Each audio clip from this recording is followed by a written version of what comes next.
Chapter 588. Gu Yundong's Brainwashing, That's a Good Question. Gu Yundong smiled at the man with an unfathomable expression. What do you think? That person looked at Gu Yundong's expression and could not help but swallow his saliva. He nodded almost subconsciously. Yes, the second and third branches of the Li family definitely knew about that, considering the evasive and guilty look in their eyes. As for the old master of the Li family who doted on Xiao Qingyuan the most, how could he not know? Eldest Li and his wife had harmed Xiao Qingyuan twice, but old master Li still let Xiao Qingyuan stay in the Li family. When Xiao Qingyuan was 13 years old, he had to move away at all costs. Xiao Qingyuan was so determined. Could it be that when he was 13 years old, he was persecuted by the Li couple? Some people thought deeply. As soon as the timeline was considered, they would know that every time Madame Bao was about to give birth, they would attack Xiao Qingyuan. When you were pregnant, you actually harmed another child. Weren't you afraid of retribution? A soft-hearted woman cursed. Retribution? What retribution? Li Chunyan jumped on her toes and shouted, When I was born, Xiao Qingyuan was still in Yongfu village. That's why I became a girl. This ingrate deserves to die. He jinxed us and harmed me. Everyone looked at her in disbelief. Was this what a 6-year-old child should say? What did the Li couple usually teach her? Gu Yundong glanced at Li Chunyan and smiled. You might be mistaken. Not only did Xiao Qingyuan not restrain you, but if he hadn't come to your house, would your Li family have Li Debao and Li Erbao? Think about it. Before Xiao Qingyuan came, didn't your mother give birth to 3 daughters? But after he came, the children your mother was pregnant with were all boys. Li Debao and Li Erbao were brought over by Xiao Qingyuan. As for you, I think Xiao Qingyuan cut ties with the Li family and changed his surname to Xiao before he was born? You became a daughter because he left.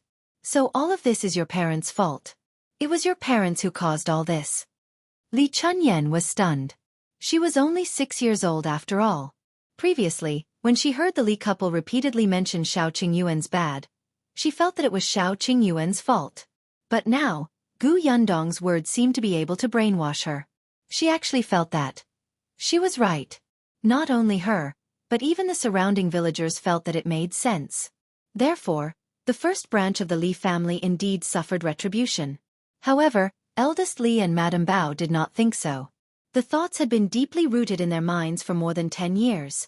How could they be overturned by Gu Yundong's words? If that was the case, wouldn't they have done something wrong all these years? Madame Bao immediately screamed and retorted, No, Xiao Qingyuan jinxed us. It's his fault. She suddenly looked at Gu Yundong. Don't spout nonsense here and distort the truth. Im distorting the truth? Gu Yundong raised her eyebrows. Didn't you personally admit that you colluded with the human traffickers just now? Everyone heard it just now, didn't they? The onlookers immediately nodded. That's right, Eldest Li. You guys are too ruthless and scary. Village chief, such people should be drowned in a pig cage. They're murderers. I'm afraid when I think about how I stay in the same village with them every day. That's right. I can't even sleep well. If our children are harmed by them when they go out one day, I won't even have a place to cry. Village chief, you can't let them off. One after another, the two of them became the target of public criticism. They were stunned. Chapter 589. Someone is about to die. How did it become like this? The entire village looked at them with disgust and even wanted to punish them. No. Eldest Li and his wife's heads buzzed and they lost their rationality. They suddenly looked at Gu Yundong. It's all your fault. It's all your fault. You be *tch. Alright, if you don't let me have an easy time, don't think about having an easy time either. They could not defeat Xiao Qingyuan, but Gu Yundong, a little girl, would not have an easy time. Madame Bao and Eldest Li moved almost at the same time. They stood up and rushed towards Gu Yundong. Madame Bao even stretched out her sharp black nails to grab Gu Yundong's face. Eldest Li also grabbed a hoe at the side and smashed it down. Gu Yundong was close to them. When she saw them rushing over, she did not dodge. When the villagers saw this, they all shouted in surprise, Lady Gu, be careful. Chen Liang was in the courtyard and was not standing far away.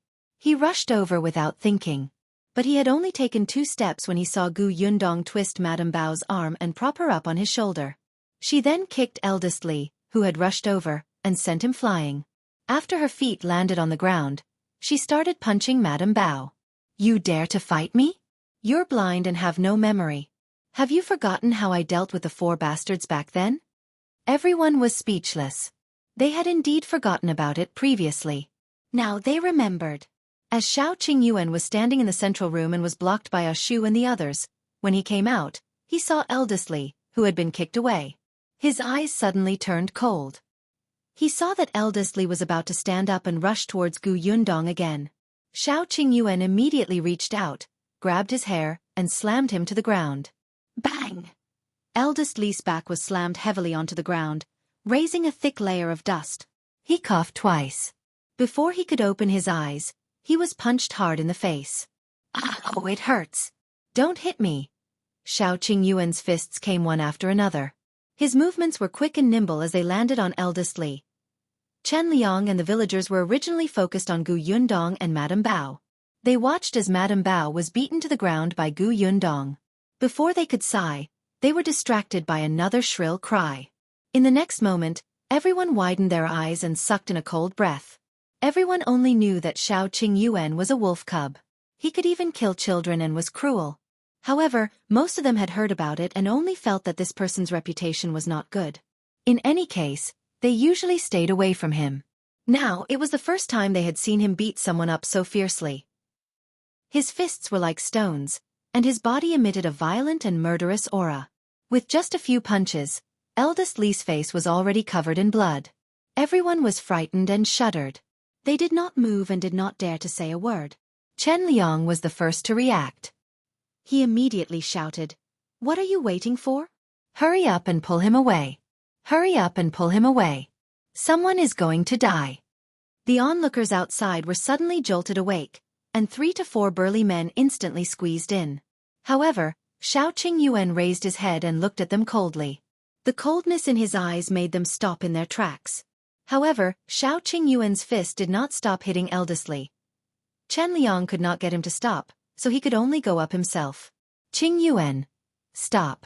Calm down first. Let's talk things out. Chapter 590. Too tragic. Gu Yundong was afraid that Xiao Qingyuan would accidentally hit him if he went forward like this. She quickly let go of Madame Bao and went forward to hold Chen Liang back. Chen Liang turned his head and called out to her, "Yundong, quickly make him stop. If someone really dies, Qingyuan will have to go to jail." Gu Yundong knew that Xiao Qingyuan had self-control, so she shook her head. "It's fine. No one will die." "Aya, you, why are you also?" Chen Liang had a headache. The others did not dare to stop him. Yundong did not want to persuade him, but as the village chief, he could not just watch. As he called the villagers forward, he tried to break free from Gu Yundong's GNP. Seeing this, Mao and the others let go of Li Debao and the other 2, who were already scared silly. They quickly walked over and stopped Chen Liang and the villagers who were moving forward hesitantly. "Uncle Chen, don't be hasty. Don't go forward, lest you get hurt." Yes. "Uncle Chen, why don't you go over there and sit for a while?" "Sit? Why would he sit? Did they want him to watch the show over there?" Chen Liang glared at them one by one. After all, he was the village chief. Mao and the other 3 did not dare to be impudent. They blocked him weakly and did not dare to use force. However, this was enough. Xiao Qingyuan had already knocked out 3 of Eldest Li's teeth. Madame Bao stumbled over. When she saw Eldest Li's miserable state, her legs immediately went weak and she fell to the ground. Stop it. Xiao Qingyuan, stop. Boo-hoo. She wanted to stop him, but when she met Xiao Qingyuan's bloodshot eyes, she was so frightened that she peed her pants. Li Debao and his brother were trembling.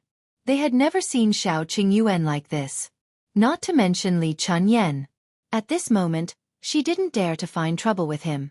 She only hoped that he wouldn't see her for the rest of his life.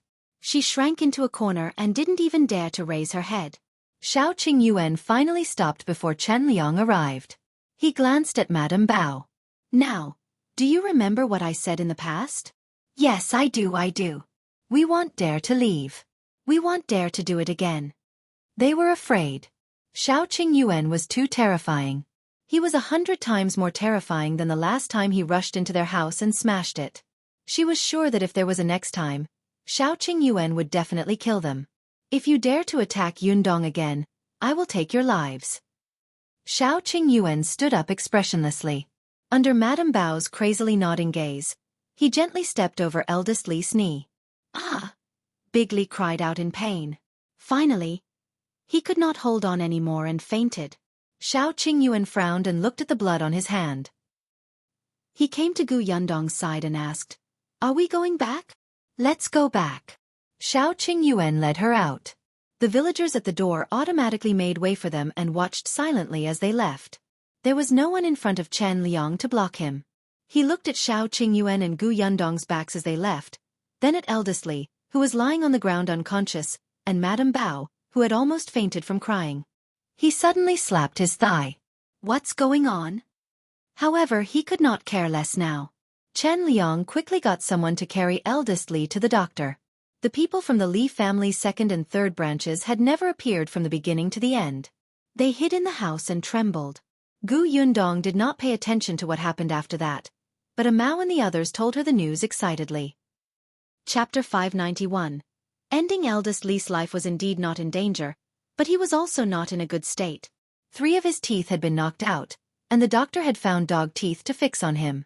The 3 teeth were very expensive, and he had paid more than 10 taels of silver.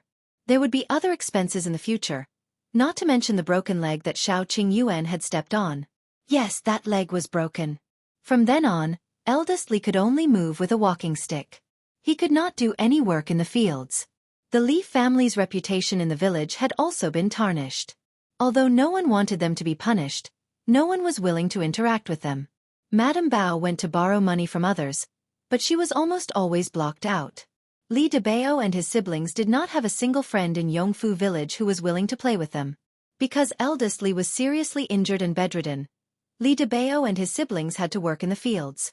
They began to complain day by day. As for the 3 married daughters of the Li family, it was said that none of them had come back to visit their parents. In fact, when Madame Bao came to look for them, they directly refused and pretended as if there was no one at home. Gu Yundong felt that this was retribution. Look, the children they raised were all ingrates. This was what it meant to be ingrates. If they had treated Xiao Qingyuan well back then, their life would have been so good now. They deserved it. Gu Yundong heaved a sigh of relief. It was a pity that old Li had died early and could not see this scene. Actually, she had really considered whether she should dig him out and whip his corpse. Yundong, do you think I can really pass? When Gu Dajiang entered, he saw his daughter thinking about something with a serious expression. He thought that she was thinking the same thing as him. After all, they had to set off for the Prefectural city tomorrow to find the mountain elder of the Tianhai Academy to settle the matter of enrollment. Gu Yundong suddenly came back to her senses and immediately nodded with certainty. Of course. Father, didn't you read all the books that Master Qin gave you? Master Qin said that father is talented. He only gave you the recommendation letter because he felt that you must be capable. My father is the best. After Gu Dajiang received his daughter's affirmation, his face immediately flushed red. When he saw his daughter's adoring gaze, he immediately felt smug. All right, I'll go back and practice my calligraphy. As he spoke, he turned around and left. The corners of Gu Yundong's mouth twitched. Her father's handwriting was actually very good. He had been an accountant for many years. He might not have read enough books, but he had written a lot of words. The next day, the group prepared to head to the prefectural city. Other than accompanying her father to the academy, Gu Yundong also had to visit the shop. Xiao Qingyuan felt that they needed protection, so he packed his bags and followed them. Gu Dajiang and Madame Yang couldn't bear to part, so they had to go together. Gu Yunka had already climbed into the carriage. Her soft little face was hidden behind the curtain of the carriage, as if no one could see her and they could not keep her at home. Aunt Ku was going back to the prefecture capital. Gu Yundong also brought Xuerong and Tong Xuetao along.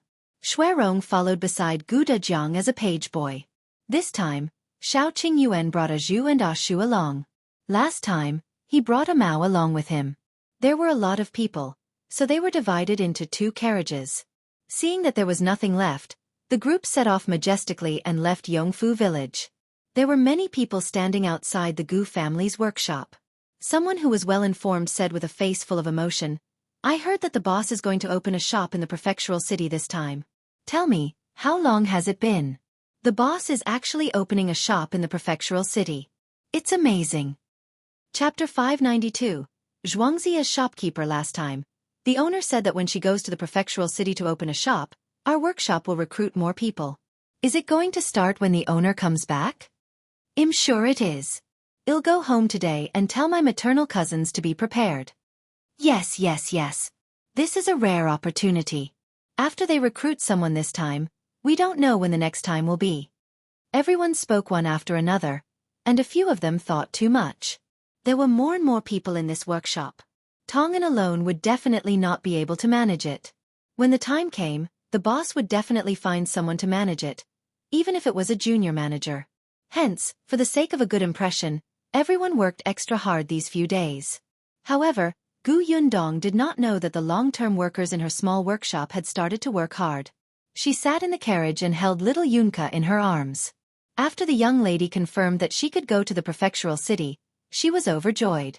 When the carriage reached the county city, Gu Yundong went to Gus first. As soon as they got off the carriage, she heard Zhuangzi's arrogant voice. Yes. You have to wipe it clean over there. Our shop sells food. Cleanliness is the most important. When there are no customers, wash and wipe everything. Be more efficient and diligent. Only then will the customers be in a good mood, right? The corners of Gu Yundong's mouth twitched. She heard Zhuangzi continue, "Jin Kai, don't blame me for saying too much. I'm doing this for your own good. When I was the shop assistant, this was how I was trained. You'll get used to it." As soon as he finished speaking, he saw Gu Yundong enter. His expression immediately changed and he welcomed her with a smile. "Boss, why are you here?" Gu Yundong looked at the shop. It was not bad, but Zhuangzi's attitude of becoming the owner was really annoying. Chen Jinkai also stopped what he was doing and came over. He had been working here for a few days and was slowly familiarizing himself with the work in the shop. He looked very energetic. Gu Yundong took a few more glances at him and realized that there was no dissatisfaction on his face. He seemed to have calmed down a lot. Not bad. Gu Yundong nodded and asked Zhuangzi, "Where's Uncle Zheng?" "He's in the backyard. I'll go get him." After saying that, he ran away. Zhang Gang almost did not care about the matters in the shop these few days and let Zhuangzi do whatever he wanted. He only gave him a few pointers when necessary. He spent most of his time counting goods in the warehouse at the back, or simply buying a few vegetables to cook himself. A few days passed quickly. When Gu Yundong went to the prefectural city, she naturally had to bring Zhang Gang along. He was familiar with the prefectural city, so she had to bring him along when they decided on the location of the shop.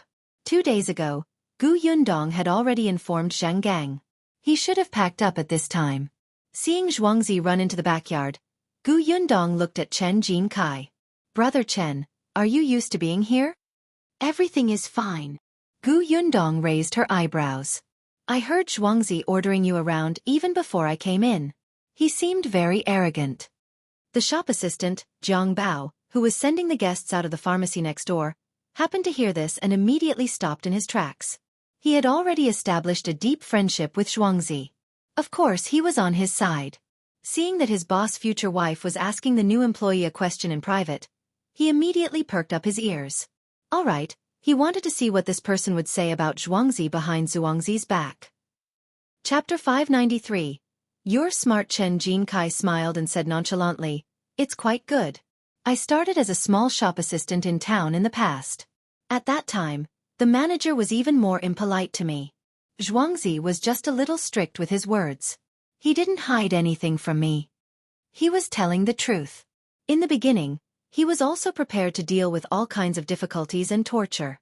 Moreover, the other party was Zhuangzi. Chen Jin Kai had seen too many people who became conceited after gaining power. For example, Chen Yulan's husband, Wu Chong. Last time, he had eyes that could reach the sky when he visited the Chen family. Therefore, he thought that Zhuangzi, who was just a hooligan that had often been humiliated and mocked by him in the past, would definitely not be polite to him. He did not care about these things, but he was afraid that Zhuangzi would not teach him anything, Let him do what he should do, or let him understand what he should understand. That was the worst. Unexpectedly, Zhuangzi would indeed mock and ridicule him. He would often bring up the past in a few sentences to attack him. However, Chen Jinkai was someone who had been in charge before. Some things were not on the surface. Zhuangzi was actually bluffing. The guy did not hesitate to take care of him. If he did not understand, as long as he asked, Zhuangzi would explain everything to him. This surprised Chen Jinkai and made him feel exceptionally at ease. Although he had only been in the shop for a few days, he felt more comfortable than when he was a small manager in the town workshop. Therefore he worked harder. Gu Yundong did not expect him to have such a high evaluation of Zhuangzi. It seemed that Chen Jinkai's decision to work under Zhuangzi was not wrong. Both of them could be trained. Jiang Bao, who was eavesdropping outside the door, secretly sneered. At least you know your place. Then, he entered the pharmacy worriedly. When he saw the manager of the pharmacy who was talking to Boss Xiao, his heart tightened. Zhuangzi had already become a manager. When could he go up? However, on second thought, he felt that it was unrealistic. A pharmacy was different from ordinary shops. As a shopkeeper, not only did he have to manage the shop, but he also had to know medicine. He could only be considered an apprentice now. There were still many things he needed to understand.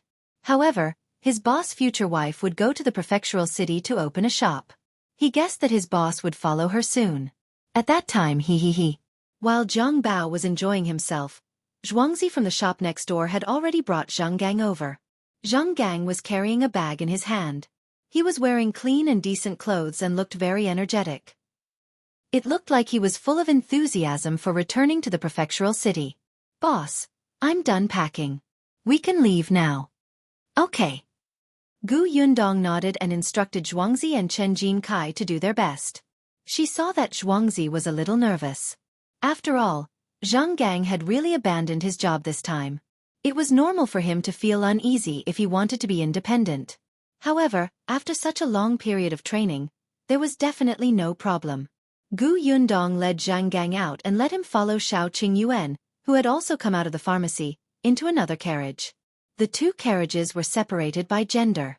Gu Yundong, Madame Yang, and the other women sat in one, while Gu Dajiang, Xiao Qingyuan, and the other men sat in the other. The father-in-law and son-in-law did not talk much along the way. Now that Zhang Gang was here, the atmosphere was finally much more relaxed. Gu Yundong shook her head secretly. Just as she was about to get into the carriage, Zhuangzi, who had sent them out, suddenly spoke. Boss. Gu Yundong paused and turned to look at him. What's wrong? Last time, I've already considered what you asked me to consider last time. Chapter 594. Zhuangzi's decision. Gu Yundong raised her eyebrows. What do you think? Zhuangzi took a deep breath. I want to go to the prefectural city and continue working for shopkeeper Zhang. He raised his head. When he spoke, the expression between his brows was exceptionally firm. It seemed like he had made up his mind. Gu Yundong was not surprised at all. Have you thought it through? Will you regret it? No. Zhuangzi grinned. Although being a shopkeeper has always been my goal, I have a bigger goal now. Gu Yundong was suspicious. Why? Could it be that you want to be the boss now? Zhuangzi clenched his fists. I want to be a shopkeeper in the prefecture capital. Gu Yundong was speechless. It was indeed a bigger goal. She wanted to laugh, but she couldn't. She tried her best to nod with a straight face. All right, it's good that you've thought it through. However, you still have to work hard in the county city for the next 3 months. You're not allowed to slack off. You can go to the prefectural city in 3 months. All right, tell your parents about this so that they won't worry. I've told them. Father and mother support me very much. Actually, the reason why Zhuangzi had said that he would consider it was not only because of the rare position of shopkeeper, but also because he was worried about his parents and sister. Sure, Dashan and his wife were weak. Although Zhuangzi expected better from them, he had been protecting them. In the past, when he was a hooligan, he could directly go to people's houses to teach those who bullied his parents a lesson. Later on, he stopped being a hooligan and became a shop assistant. However, he could still go home every 2 to 3 days. He knew the situation at home and could help. If he went to the prefectural city and only returned once every month, He would regret it if anything happened to his parents and he couldn't help. Later, when Shi Dashan and his wife found out that Gu Yundong wanted him to work in the prefectural city, they tried their best to persuade him to accept. Although he was still an assistant, he would see the world in the prefectural city and would only improve in the future. This was their son's future. How could they stop him? Moreover, ever since they helped the Gu family manage the orchard, be it the villagers or their relatives, nobody mocked them any longer. Everybody wanted them to help put in a few good words in front of the boss, so that they could enter the Gu family's workshop. Only then did Zhuangzi realize that his family's situation had improved a lot. He should have trusted Gu Yundong. With her around, she would not let anyone bully the Shi family. Therefore, Zhuangzi decided to go to the prefectural city to see the world. Moreover, he had also thought about it. When he became the shopkeeper of the prefectural city in the future, he could buy a house in the prefectural city and bring his parents over to enjoy life. His parents had never left Fengkai County in their lives. He had to let them see the prosperity of the prefecture city, right? Zhuangzi knew his parents very well. He knew that although they were very good at planting fruit trees, they were actually not suitable to be managers. In the future, the owner's orchard would only grow bigger and bigger. They would definitely find more capable people to help.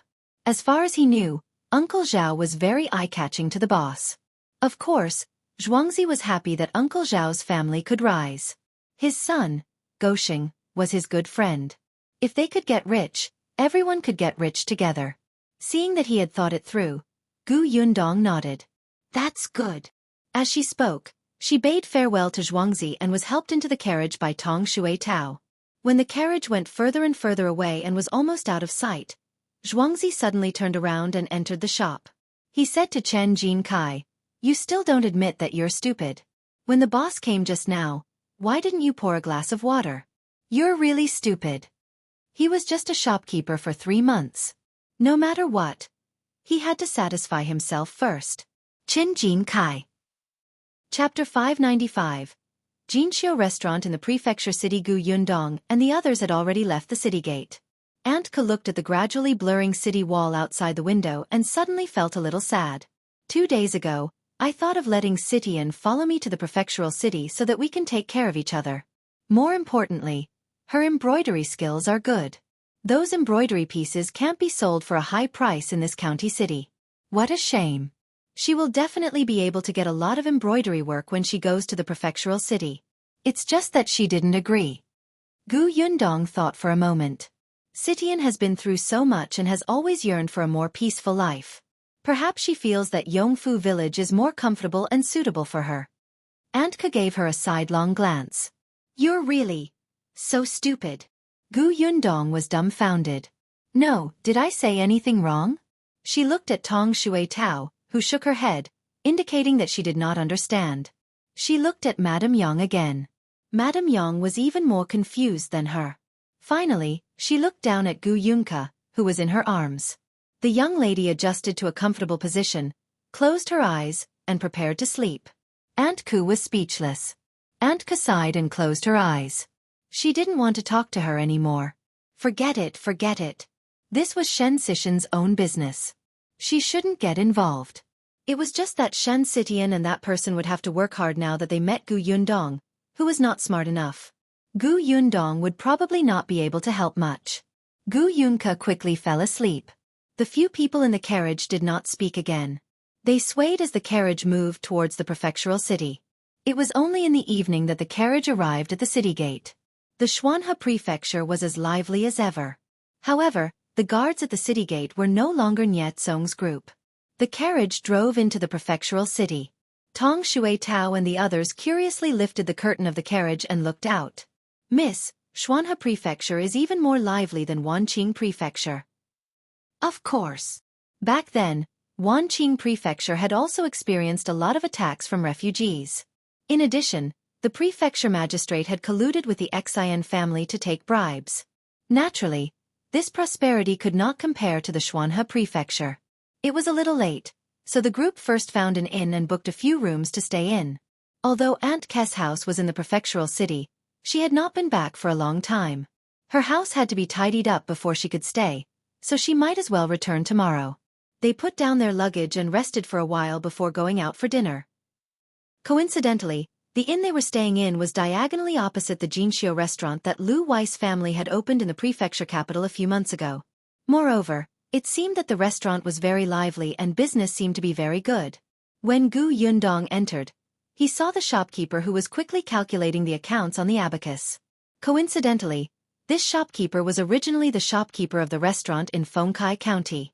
He looked up and saw a group of people coming in. When he saw Gu Yundong and Xiao Qingyuan, he immediately recognized them. He quickly put down his abacus and walked out from behind the counter. "Lady Gu, Master Xiao, you're here? Shopkeeper, are there any more private rooms?" The shopkeeper laughed. "Yes, of course." As soon as she finished speaking, a middle-aged man beside her suddenly glared and asked unhappily, "What's going on? Didn't you say that there are no more private rooms? Why do you have one as soon as they come?" Gu Yundong looked in the direction of the voice. The other party looked angry. Judging from his clothes, he should be the manager of a rich family. There was no telling if he wanted to hold a banquet, or if he was here to reserve a room for his master. However, it was already time to eat. Wouldn't it be a little late to help his master make a reservation? In that case, he was the one who wanted to make a reservation. Chapter 596. Who is Miss Gu? The shopkeeper's attitude was kind as he said to the middle-aged man, "Sir, I'm really sorry. There are indeed no more private rooms in the restaurant. This lady reserved it long ago and even paid a deposit." The middle-aged man snorted coldly. "Are you kidding me? She just asked if you had a private room. If she had reserved it earlier, would she have asked this?" The shopkeeper continued to smile obsequiously. "I'm really not lying to you about this. Miss Gu had already reserved it half a month ago. Look, she was worried that we didn't keep the room for her, so she asked. Otherwise, how would I know her? It's all recorded in our notebook." As he spoke, he took the ledger from the counter and flipped to a certain page. He pointed and said, "Look, it's here, right?" He only gave him a glance and closed it without letting him see the details clearly. Then he called out to the waiter, "Come, bring Miss to the Tranquil Water Pavilion on the second floor." The waiter was stunned. Tranquil Water Pavilion? Wasn't that the private room reserved by the owner of Jinxiu restaurant? He could not help but look at Gu Yundong and the rest. They were unfamiliar and he had never seen them before. However, he knew that the shopkeeper's instructions definitely meant that this group of people had extraordinary identities. The waiter did not dare to be negligent. He hurriedly led Gu Yundong and the others to the private room upstairs with a smile. Gu Yundong glanced at the middle-aged man before he left. The latter seemed to be angry. However, he roughly knew that he could not offend this Jinxiu restaurant. In the end, he glared fiercely at the shopkeeper and left angrily. The shopkeeper still had a smile on his face as he sent him out. As he apologized, he invited the man to come again next time. He was not affected by the other party's dark expression at all. As Gu Yundong went upstairs, she asked the waiter who led the way, "Do you know that man?" "Oh, that person is a steward of the Zhou family." The waiter seemed to know him. "Last time, he accompanied his master to our restaurant and liked our canned fruits very much. Tonight, he came over to eat by himself. It seems that he wanted to invite a junior steward of the Nye family to a banquet, but he came a little too late. Our restaurant's business is very good, especially that canned food. There are a lot of people eating it, but unfortunately, there's not much. Miss, do you want to try it? I'll send it to you later." Gu Yundong had seen it just now. Although Lu Wei had told her that her family's canned food was in short supply in the prefectural city, she was still a little surprised to see it with her own eyes. Indeed, the market in the prefectural city was huge. And the Nye family's housekeeper. Was it Nye Tsong's family? She glanced at Aunt Ku, who pretended not to know anything. Gu Yundong smiled. As she walked, she asked the waiter, "You remember the steward even though he only came once?" "Hee, miss, you don't say. I don't have any skills, but my memory is not bad." As they spoke, the group of people had already gone upstairs and arrived at the entrance of Tranquil Water Pavilion. This Tranquil Water Pavilion was the largest private room in the entire Jinxiu restaurant. Furthermore, the location was extremely good. It was quiet in the midst of the commotion and had a wide view. Not long after Gu Yundong sat down, the shopkeeper came up. "Miss Gu, what do you want to eat? Just tell me." Young master said that he will pay for you. There's no need to stand on ceremony. Gu Yundong really did not hold back. Lu Wei had gone to her house to freeload on food and classes. Therefore, she ordered the restaurant's signature dish. As for the canned food, she didn't want it. There was a lot of canned food at home and they ate too much. Now, even Yunka was not very hungry. The shopkeeper immediately brought the waiter downstairs to prepare the dishes. As soon as they left, the waiter could not help but ask, "Shopkeeper, who is this Miss Gu?" Chapter 597. Gu Yundong is the god of fortune. The shopkeeper glanced at him. Do you know who provided the canned food in our restaurant? Didn't you say it was the Gu family's workshop? The waiter was stunned and his eyes widened. Could it be that Miss Gu? Right now in the entire prefectural city, only our restaurant has canned food for sale. As you can see, there are many people who eat this. Also, white sugar is a rare thing. Even the few large shops in the prefectural city don't have much stock. However, not only does our restaurant have it, but the purchase price is also the cheapest. These goods are all imported from the Gu family. Do you understand? The waiter nodded hurriedly. She was the god of fortune of their restaurant.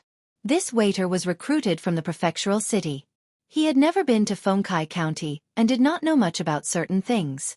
However, he knew very well that this restaurant had just opened in the Xianxia Prefecture not long ago. They were new and their foundation was not stable yet. If they wanted to make a name for themselves in this huge prefectural city, other than the two excellent chefs in their restaurant, they counted on this thing which was rare in the entire prefectural city. Their restaurant alone had a lot of dishes made of white sugar. That was something that other restaurants didn't have. The shopkeeper glanced at him. All right, quickly go to the kitchen and tell Master Zhao to serve the dishes of the tranquil water pavilion first. All right. The waiter hurriedly ran to the kitchen. The shopkeeper personally brought in the dishes from Tranquil Water Pavilion. He still had something to say to Gu Yundong. A few days ago, young master sent someone over to say that Miss is coming to this prefectural city to open a shop. When you come to the restaurant, we must treat her well. I thought that you were coming soon. Young master instructed me to show Miss the shops in advance. There are indeed a few that are quite suitable. When are you free? I'll bring you to take a look. It was rare for Gu Yundong to feel that Lu Wei was more reliable. She thought for a moment and said, Tomorrow. Take Brother Xiao and Uncle Zhang to take a look. I have to go to Tianhai Academy. Xiao Qingyuan wanted to accompany them to the Tianhai Academy, but he was sternly rejected by Gu Dajiang. Why would he bring so many people to the academy? He didn't need to embolden himself or fight. It was enough that he had his wife and daughter by his side. He did not need anyone else. Therefore, Xiao Qingyuan could only find a suitable shop with Zhang Gang and settle down to open it as soon as possible. The shopkeeper immediately nodded. Sure, no problem. Gu Yundong recalled that the restaurant seemed to be very busy and said, How about this? Arrange for a waiter to lead the way for us. You can go ahead and do your work. Don't worry about us. The shopkeeper agreed. It was the end of the month, and he indeed had a lot of things to do. As it happened, Lai Shi was quite smart. He could just let him go. Thus, early the next morning, Lai Shi changed into clean clothes and reported to Gu Yundong's inn in high spirits. After Xiao Qingyuan and Zhang Gang went out, Gu Yundong sent Auntie home and asked Tong Shui Tao to help clean the house. Gu Yundong stood and looked at the house that she had lived in for nearly a month. She felt a little emotional. When she first came, she was in tatters. Now, she had the ability to buy a house in the prefectural city. She came out of the courtyard and brought a few packets of snacks to the neighbors' houses with Aunt Ku. She wanted to ask if there were any strangers who had come to look for Aunt Ku recently. It had been a while since she asked Qin Wenjing to help her get the portrait of the person she was looking for on the notice wall of the prefectural city. Chapter 598. Tianhai Academy. The neighbor had said that a few unfamiliar people had come to look for Aunt Ku and even described the appearance of someone who had been there before. After listening carefully, Gu Yundong realized that it did not match Eldest Aunt's appearance. No one had said anything about Eldest Aunt and the rest. She was a little disappointed, but that was to be expected. It was unknown where Eldest Aunt and the others had gone. There was a vast sea of people, and it was too difficult to find them without a target. Gu Yundong returned to the inn before getting into the carriage with her parents and heading to Tianhai Academy. These days, such large academies were mostly located in mountainous forests, but the Tianhai Academy was in Xuanhe Prefecture. The academy was very big.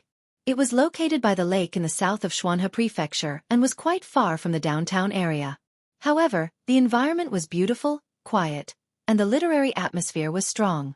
There were countless people who studied every year.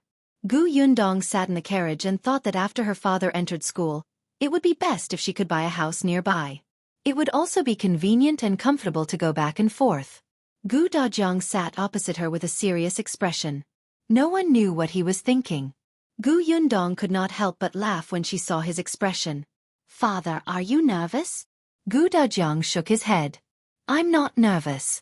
I've read all the books I need to read and understood everything I need to understand. But what?" Gu Dajiang thought for a moment and said, "However, I asked the innkeeper this morning. The innkeeper said that the mountain elder of Tianhai Academy is often not in the academy. I'm worried that we won't be able to meet him." "I don't think so. Teacher Qin has always been considerate. He might have already sent a letter to the mountain elder when he introduced us. Besides, if we can't see him today, we'll see him tomorrow. We still have to stay in the prefectural city for a few more days to open the shop. There's no hurry." Gu Dajiang nodded. "That's true." He stopped thinking about it and simply lifted the curtain to look outside. Just as the carriage passed by the notice wall, he suddenly frowned and called Shuirong, "Stop the carriage." Gu Yundong found it strange. She followed his gaze and frowned. There were still posters of her aunt and the others on the wall, but after a few months, more than half of the portraits were blocked by other notices, so she could not see her aunt's appearance at all. Gu Yundong frowned, but there was nothing he could do. Qin Wanzheng had asked the Prefectural City Government Office for help, but it was impossible for them to guard the notice wall all day and not let others cover it. "Father, let's go to Tianhai Academy first. When we come back, we'll draw a few more and post them. In the future, we'll have a shop in the Prefectural City. We'll often get someone to come and take a look. Just don't let others cover it up." When Gu Dajiang saw the portrait, he thought of his eldest sister and younger brother, who had yet to be found. It would be fine if their whereabouts were unknown, but they might even lose their lives. Back then, he should have told eldest sister and the others that they would meet in the Qinggong Prefecture in the future. However, he had told his underling before. Still, be it Gu Dajiang or Gu Yundong, they had searched Wanqing Prefecture for a period of time, but there was no trace of Gu Xiaoxi. He shook his head. "No, they'll all be safe." The carriage gradually drove away before Gu Dajiang slowly came back to his senses.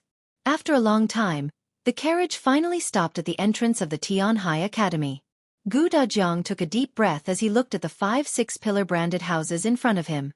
His heart was inexplicably filled with emotions. This was the Tianhai Academy. As expected of a 100-year-old academy. Just by standing outside this archway and looking up, one could feel the thickness and cultural aura. Chapter 599. Fate Hut. When they walked into the archway, they could see 2 huge stone walls. The walls were engraved with dense names. They were all the names of the students who had become honorable scholars in the past 100 years. At a glance, the names were especially shocking. At this moment, Gu Dajiang finally felt a sense of pride that he was about to enter a famous school that had a history of 100 years. He never thought that one day, he would actually come to such an academy with countless scholars to study. He was about to befriend the future pillars of the country. He was extremely excited. If the headmaster had known in the netherworld, he would definitely be very happy.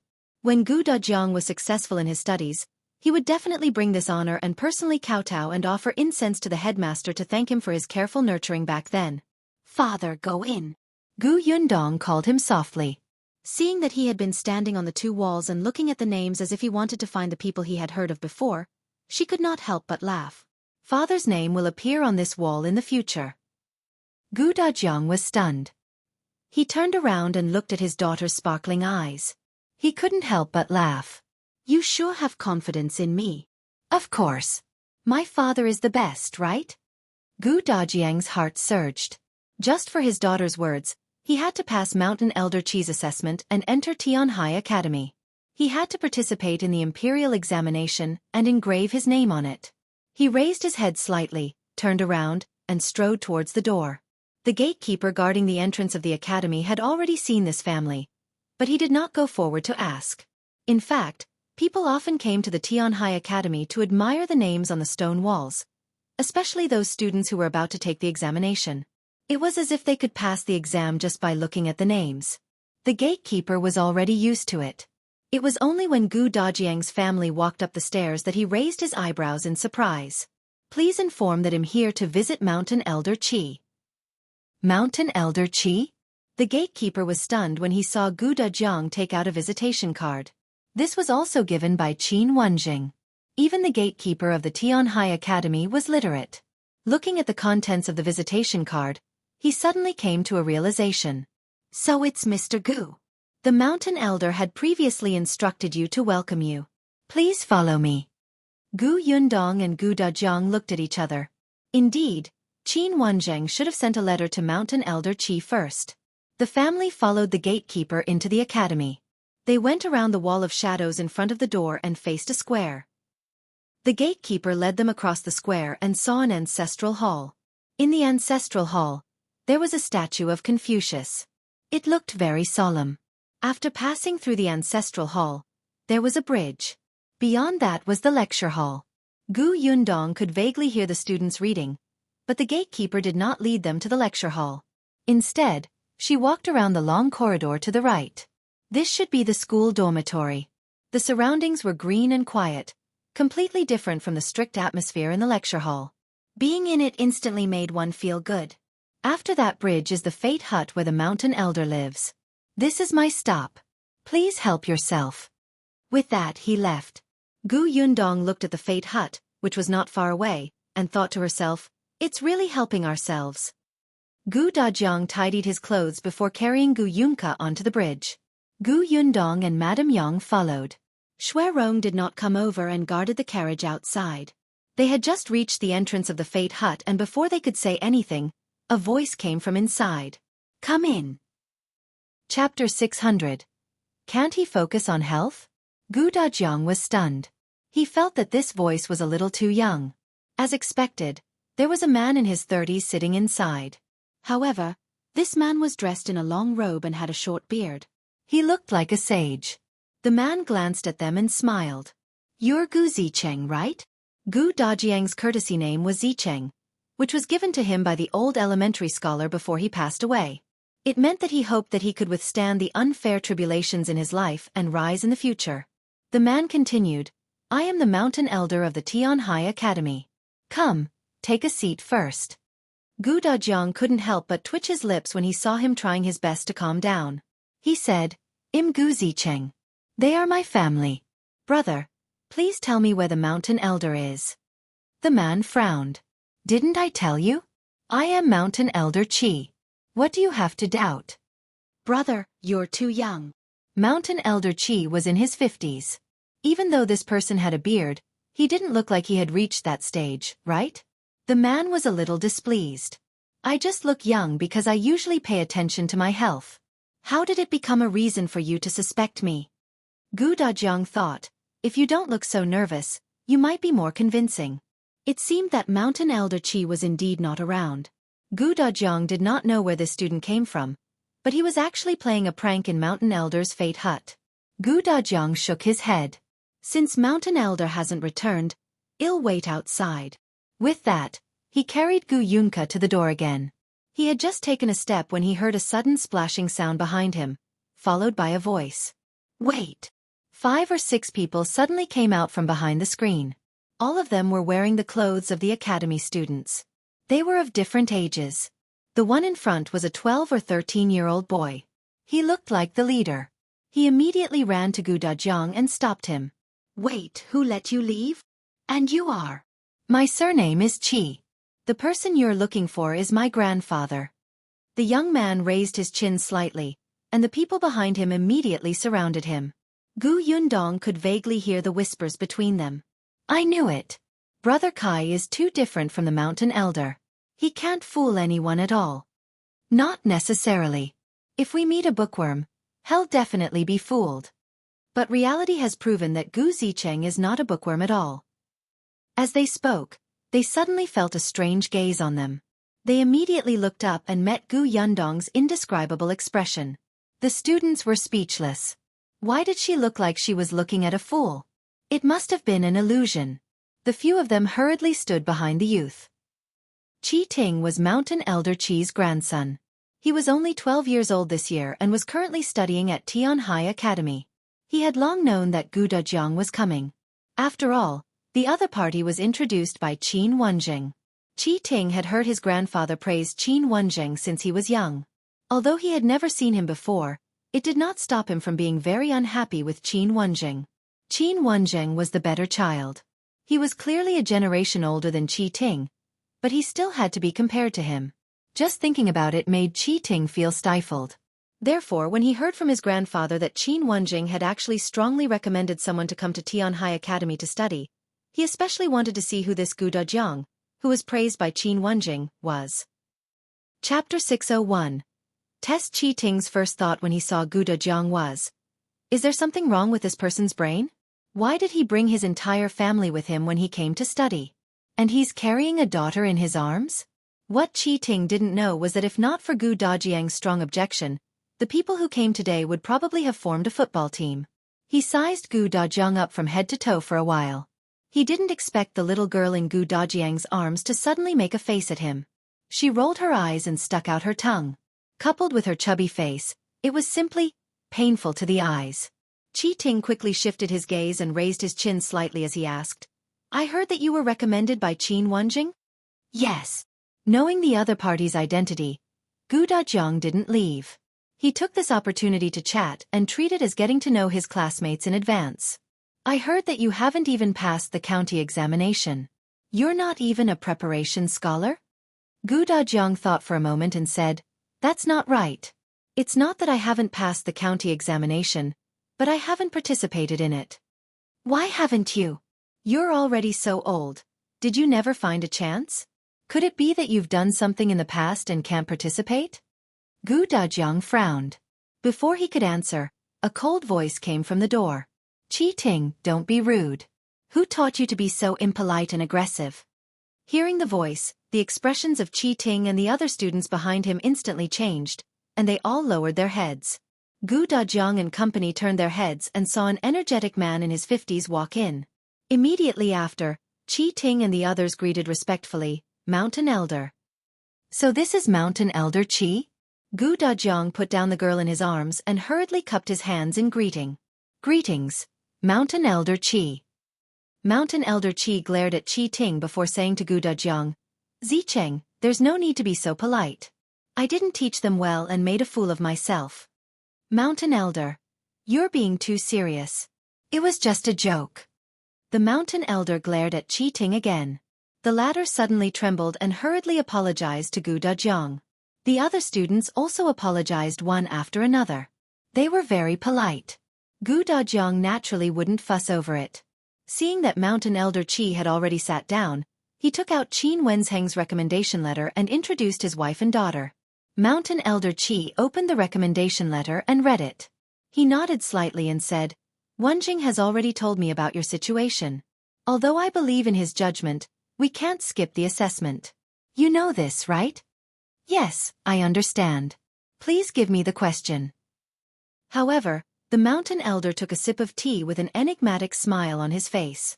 Qi Ting was very familiar with this smile. He knew that his grandfather was going to have another bad idea. This was his favorite. Originally, Qi Ting wanted to leave. After all, his grandfather would settle the score later. But now he couldn't bear to. He wanted to see Gu Dajiang make a fool of himself. If he didn't leave, the other students naturally wouldn't leave either. They were still curious about how the Mountain Elder would test the new student.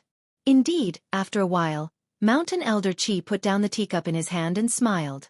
Do you think that I'm going to test the contents of the books? Gu Dajiang was stunned. The Mountain Elder means, no way, he had really read a lot of books. The Mountain Elder waved his hand. Don't be nervous. It's not a difficult problem. As he spoke, he glanced at Gu Yundong and then at Madame Yang. Then, under Gu Dajiang's puzzled gaze, he slowly said, There are a total of 3 questions.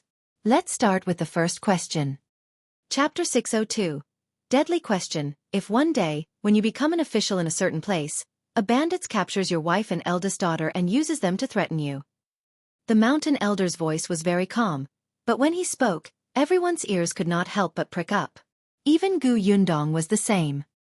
He stopped in the middle of his sentence and Qi Ting whispered, "My grandfather must be asking if he could protect his country in the face of the threat of the bandits. He should sacrifice his wife and daughter's lives to serve the country." Humph, even those who had been officials had such thoughts. This question was a repeated one without any novelty. But very quickly, the mountain elder changed the topic and asked, "And you can only save one person. Are you going to save your wife or your daughter?" Everyone was speechless. Qi Ting felt his face hurt a little. "Grandfather, your question is abnormal." Gu Yundong sighed secretly. Mountain elder Qi was trying to stir up trouble. This was like a woman asking a man who should be saved first when his mother and wife fell into the water at the same time. As expected, Mountain Elder Qi had a gloating look in his eyes. He picked up the teacup and took another sip. He smiled and said, "Think about it slowly. There's no hurry." Unexpectedly, just as he finished speaking, Gu Dajiang said decisively, "There's no need for me to save them." The mountain elder stopped in his tracks. The others looked at him in shock. "I didn't expect you to be such a ruthless person. You don't even want the lives of your wife and daughter. Why? Are you going to marry another woman and have children with her?" Everyone looked at Madame Yang and Gu Yundong with sympathy. However, Madame Yang looked confused while Gu Yundong looked calm. Gu Dajiang continued, "Other than my strength, I can only talk. My daughter, Yundong, is very skilled. She can save my wife. If I go over, it'll cause trouble for her." Gu Yundong smiled. Yes, that was it. Mountain Elder Qi almost spat out his tea. He looked up at Gu Dajiang and saw that he still looked proud. He was speechless. He looked at Gu Yundong again. This young lady's martial arts were good? Her arms and legs looked like they could be broken with a little force. The others also felt that Gu Dajiang was clearly looking for an excuse. The mountain elder steadied himself and said again, "What if your daughter were also helpless and could only wait for you to save her?" Gu Dajiang did not blurt out. Instead, he lowered his eyes and thought for a moment before asking seriously, "Then how far away are the robbers from me?" Qi Ting frowned. "What does that have to do with anything? You just have to answer which one to save first." Of course it's related. The situation is different, and the rescue plan is also different. There are ways to attack from afar, and close combat methods. How can they be the same? As long as the method is planned well, both of them can be saved. There's no need to choose at all. Qi Ting was instantly speechless. It seemed like that was indeed the case. The corner of the mountain elder's mouth twitched. Was he trying to avoid the main point? That would depend on whether he was willing or not. He was someone who wanted to cause trouble. How could he let it go just like that? "Hence," Mountain Elder Qi said coldly, "you're not far from the bandits. They're only about 20 steps away." "Do the bandits have a sharp weapon?" "They do." "In or out of the city?" "Outside the city." "Are there any woods or ponds nearby?" "No." "Do I have any weapons or ropes or anything that's useful?" Is there no end to this question? Mountain Elder Qi straightened his body slightly. "No, you don't have anything that can be used. The other party has enough men and you are alone outside the city. They're not far. It's very dry without rain. There's no place to hide in the surrounding. So who do you want to save first?" Chapter 603. The second question after Mountain Elder Qi finished speaking. He saw Gu Dajiang looking at him with an indescribable expression. He frowned. "Why? Is there another problem?" Gu Dajiang said, "Since the other party has sufficient manpower and I'm the only one without help, life-saving items, or a place to hide, why did the bandits capture my wife and daughter to threaten me? Wouldn't they just tie me up?" Pfft. Gu Yundong quickly covered her mouth and silently turned her head to look at a painting hanging on the wall not far away. Yes, it was written very boldly.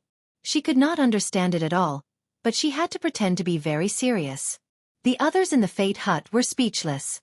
The mountain elder's tea stuck in his throat. He suddenly turned to look at Gu Yundong and asked with a smile, "Little girl, you don't seem to care who your father saves first. Why don't you tell me who you want to save first if your father and mother are in danger at the same time?" It wasn't over yet? Gu Yundong looked at the constipated mountain elder who had been choked by Gu Dajiang. She smiled and said, Grandpa Mountain Elder seems to like asking this question. Why don't you tell me who you will save first if young Master Qi and student Kai fall into the water at the same time? I'm the one asking you now. Why are you asking me instead? Gu Yundong nodded innocently. That's right. It's Grandpa Mountain Elder who's evaluating my father now. Why are you asking about me? I've never thought of entering Tianhai Academy. Like the father, like the daughter. They had the same eloquence. The Mountain Elder was a little angry. No wonder Qin Wenjing had written in the letter that he could go ahead with the test, no matter how difficult it was. How could he do the exam? The student asked more questions than the teacher. After that, she even looked at him like he was old and his brain was not working well. It seemed that he would not be able to get an answer to the first question even if he asked again. He would just take it that the man had passed. All right. The first question is considered passed. Let's go to the second question next. Gu Dajiang sat upright and nodded. Please ask, Mountain Elder. I won't ask this time. The second question is for you to do something. What is it? The Mountain Elder pointed outside. I'll give you an hour. Go to the lecture hall and ask each of the 20 students for a piece of calligraphy or painting. Calligraphy or painting? Yes, what's the problem? Gu Dajiang shook his head. No problem.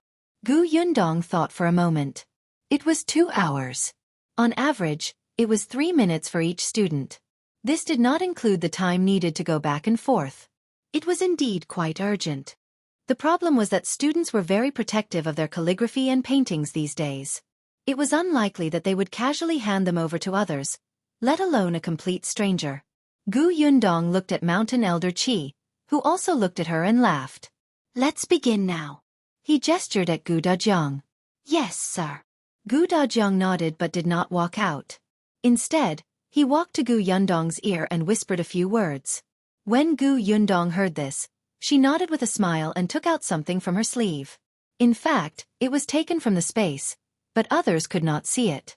Qi Ting craned his neck to take a look, but Gu Dajiang quickly put it away without letting anyone see it. Then, he turned around and cupped his hands at Mountain Elder Qi. I'll go now. You only have an hour. Mountain Elder Qi reminded him. Chapter 604. Gu Dajiang is finished. Gu Dajiang smiled. That should be enough. Then, under everyone's curious gazes, he strode out of the Fate Hut. His back was tall and straight, and he was not afraid at all. Qi Ting was a little itchy and wanted to know how he could get it. Therefore he pulled a student beside him and whispered, Brother Zhua, follow him and see how he does it. All right, I'll go now. Zhua Guang was excited. Clearly, he was also very curious and wanted to see it. While Mountain Elder Qi was not paying attention, he quietly slipped out of the Fate Hut through the side door. Only then did the Mountain Elder look at Gu Yundong. He looked at her curiously. When she first entered, this little girl was submissive and did not have a strong presence. She looked like a little girl who relied on her parents to go out and broaden her horizons and meet her elders. Other than greeting him at the beginning, she stood behind Madame Yang and held her sister's hand without saying anything. Later on, Gu Dajiang said that his daughter was quite skilled, so he paid more attention to this girl. Until she couldn't help but burst out laughing. When she answered his question, she had a calm and composed image without any fear. Her presence was so strong that no one could ignore her. This young lady was quite interesting. He could not help but pour a cup of tea for Gu Yundong and asked, What did you give your father? Gu Yundong drank the tea quickly, but she did not answer his question honestly. Won't Grandpa Mountain Elder know in a while? You're quite tight-lipped. The Mountain Elder leaned forward slightly and took a few more glances. He realized that this young lady was actually very good-looking. Especially, even though she was so young, she actually had an aura that no one dared to underestimate.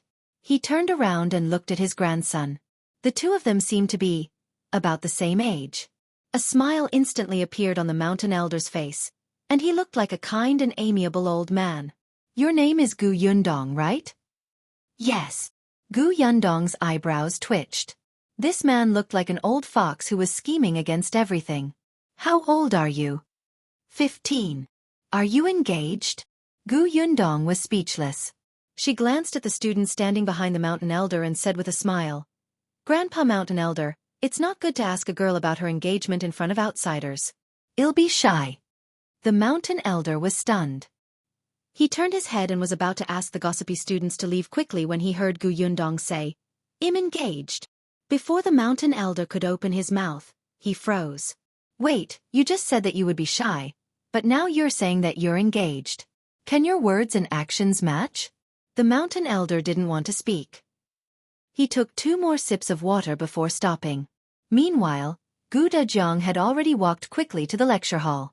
Tianhai Academy was huge, and there were several lecture halls. Coincidentally, it was the time for the students to rest after class. However, there were still many people sitting in the classroom and studying quietly. There was not much noise in the entire classroom. Gu Dajiang skipped such lecture halls. He was looking for places where there weren't many people in the classroom, and the students gathered in groups of 2 or 3 to talk or discuss. It was not until he found the 3rd room that his eyes lit up and he strode in. Zhuangzi, who was following behind, looked up. Oh, this man had chosen the most difficult place. He was finished. He immediately leaned against the wall outside the lecture hall and waited to watch the commotion. Chapter 605. Stallion painting. There were always students in every academy who didn't love to study but had no choice but to come to class. For example, the lecture hall that Gu Dajiang had entered. Seeing a stranger, the students in the lecture hall looked up in surprise and frowned at him. Gu Dajiang took out the paper he had just taken from Gu Yundong from his sleeve and carefully unfolded the paper. Then, he raised it for everyone to see. The students in the lecture hall were stunned, but they still subconsciously looked at the picture. There were 2 horses drawn on the map. 2 horses that were running wildly and full of fighting spirit. The horses were drawn vividly. Not only were they realistic, but they also gave off the feeling of metal and war. One could not help but feel excited when they saw them. It was just like how men nowadays treat cars as their wives. Those days, horses were men's favorite, even for these students who studied in school all day and occasionally learned how to ride horses and shoot arrows. The moment they saw the picture of the horses, their gaze was fixed on it. 2 people could not help but come forward. When the others saw this, regardless of whether they were interested or not, they would follow. This was enough for Gu Dajiang. Your picture of horses looks pretty good. Did you draw it? Someone asked. Gu Dajiang shook his head. It was drawn by a skilled artist. Skilled artist. A student sneered. To say that the artist was skilled in the Tianhai Academy, which was filled with talents. Was he joking? However, very quickly, someone realized that this painting was really different. The layman only looked at the surface. As long as it was good-looking, it was fine. The expert looked at the technique. Gradually, some students came closer to look at the composition of the horses, and some students who liked painting and calligraphy slowly became excited. This is a charcoal painting that has become popular recently, but this is the first time I've seen such a delicate and smooth painting. Look at these lines. They're fine and powerful, and they're dyed layer by layer from shallow to deep. Moreover, the effect of light and dark has a strong conflict, making the 2 horses look instantly tall and mighty, making people feel a terrifying pressure. It's as if the horses are galloping towards you, and they're about to appear. Good, this is simply too wonderful. People without skills can't draw such a painting at all. That's right. This painting is the best charcoal painting I've ever seen. Is that so? There were also students who were not very talented in painting. Hearing this, they asked, better than our academy's Master Xia. Although Master Xia has very high attainments in painting and calligraphy, he has only just begun to study charcoal painting after all. It does feel a little lacking. Last time, I saw Master Xia throwing paper all over the ground. He seemed to be very troubled too. Gu Dajiang remained silent as he watched them discuss. After a while, someone finally came out and asked him, "Brother, you said this was the work by a skilled painter. I wonder where that painter is. Can you introduce him?" Gu Dajiang shook his head. That painter keeps a low profile, so it's not convenient to meet them. However, if everyone present wants to improve your painting skills, there's a way. What is it? Someone immediately said anxiously, I've drawn many charcoal drawings like this, but it's always not smooth enough. I don't know what's wrong. Tell me, how can I improve it? There were also people who expressed their doubts. Brother, aren't you being too confident? Everyone encounters different problems. You only have one method, and not everyone can use it. Chapter 606. Completed. Gu Dajiang placed the painting in his hand on the podium and let the others continue watching. Then, he faced the student who had raised the question and said, "You're right. Everyone encounters different problems. Therefore, if there's a brother who has drawn with charcoal and feels that there's anything he's not satisfied with, and he needs someone to help him take a look, he can bring the painting over. I'll personally show it to that artist." Everyone was stunned. Gu Dajiang continued, "After the artist finishes reading it, they will naturally write down what you should pay attention to. Everyone here is a learned person. I believe that as long as you're given some pointers, you will definitely be enlightened. Your painting skills will more or less improve." Everyone looked at each other. That was indeed the case. Whether it was learning or painting, there were times when they lacked a little enlightenment. They were very tempted, so Gu Dajiang continued, "If everyone is interested, you can give the painting to me now. I'm Gu Zicheng, about to become a student of Tianhai Academy. I won't destroy my future and deceive everyone. I promise to return the painting before school ends today. Of course, if everyone doesn't believe me, you can ask student Zhuangzi, who is standing at the door." Zhuangzi, who was leaning against the door listening to the commotion and marveling at Gu Dajiang's wit, was tempted to see the painting with his own eyes. He was so shocked that he stood up straight. Two students immediately came out of the lecture hall. Seeing that he was really there, they immediately surrounded him and asked him if it was true. Zhuangzi was speechless. How did he become Gu Dajiang's guarantor? No, he thought that his whereabouts were very secretive. How did Gu Dajiang know that he was outside? Furthermore, he even knows my name? Is Gu Dajiang that smart? Because he was too shocked, Zhuangzi did not have time to refute at all. He only nodded subconsciously. Zhuangzi was relatively close to the mountain elder's grandson, Qi Ting. Most of the students recognized him. With him as a witness, Gu Dajiang's words became much more believable. Therefore, someone quickly took out their painting and handed it to Gu Dajiang. With the first one, there would be a second one. This kind of thing that was helpful to their painting skills was rare. Even students who did not have a deep understanding of painting would not let go of such an opportunity. When Gu Dajiang saw this, he hurriedly said, "The artist only has limited time, so they can only accept 20 paintings. It's not appropriate to accept too many." Only 20 paintings? As soon as he said this, the other students who were still hesitating did not dare to delay anymore and quickly opened their cases.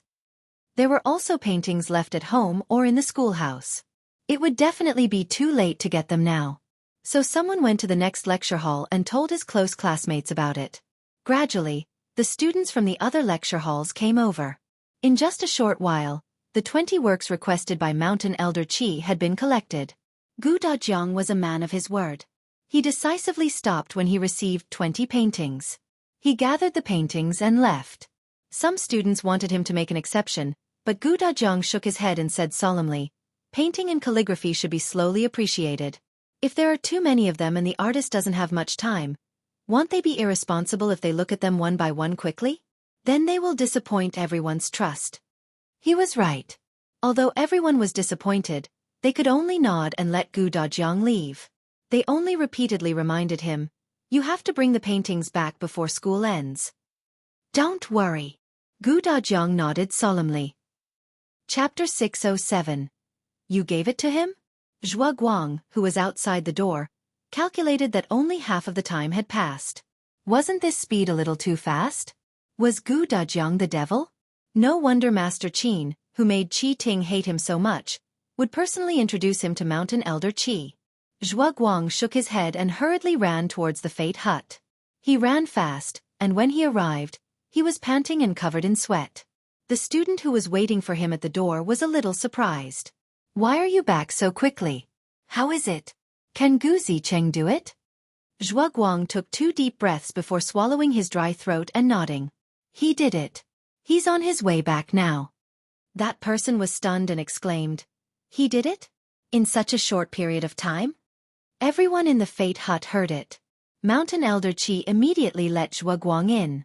Qi Ting couldn't wait. "How did he do it? Tell me." It was Mountain Elder Qi who poured him a glass of water first and let him drink it. "Take your time." After he went to the lecture hall, he took out a painting. Zhuangzi recounted everything that Gu Dajiang had done along the way. He spoke vividly and occasionally with body language. Perhaps because he was too shocked by Gu Dajiang's actions, he couldn't help but exaggerate. Hence, Gu Dajiang, who was presented to everyone, was simply like a genius. With just a few words, he could settle the matter that everyone felt was extremely difficult. Qi Ting and the others really didn't expect him to have such a move. After hearing this, they couldn't help but fall silent. They had also thought about what they would do if they were in his shoes.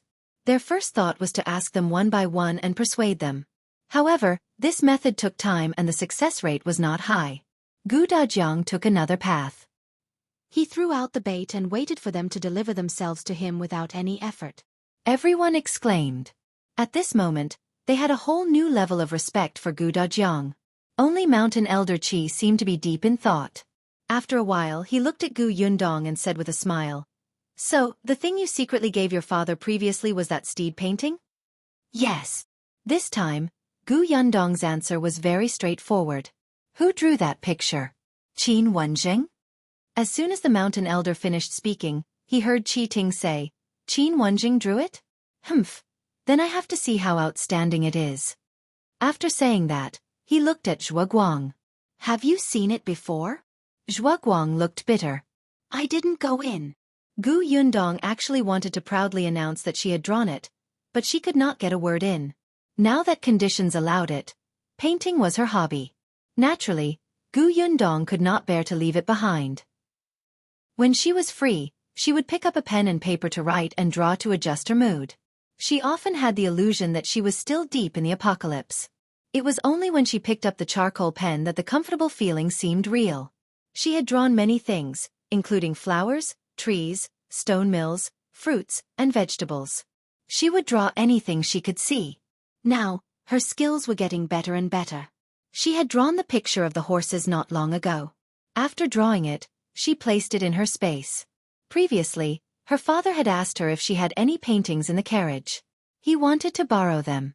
Gu Yundong took out the painting on the spot and said that she happened to have it with her, so she handed it to him. As she was thinking, steady footsteps came from outside the door. Chapter 608. The third question. Gu Dajiang returned with the 20-odd paintings. As soon as he entered, he said to Mountain Elder Qi, "I didn't disappoint you. I've already brought back all the paintings." Mountain Elder Qi was speechless. He already knew the process. The completion rate of the matter was far beyond his expectations. He asked Gu Dajiang to put all 20 paintings on the table and looked at them one by one. There was indeed no problem. Finally, Mountain Elder Qi's gaze landed on the horse painting in Gu Dajiang's hand. The others did the same, but Mountain Elder Qi didn't say anything, so they could only wait. However, Mountain Elder Qi quickly retracted his gaze and asked him curiously, "You used this painting to attract other students. If you didn't have this painting on hand, how could you take back these 20 paintings?" Gu Dajiang said, "Then I can only ask other students for them. There are some students in the academy who don't have good family backgrounds. They sell paintings or help others write letters to support themselves financially. There should be more than one who wants to reduce the burden. As long as I find one, that student will definitely be able to help me find the other 19. Although there were students in the academy who spent money like water and cared about their reputation despite their family's difficulties, there were definitely students who wanted to reduce their family's burden and rely on themselves. Naturally, there were also such students who formed groups.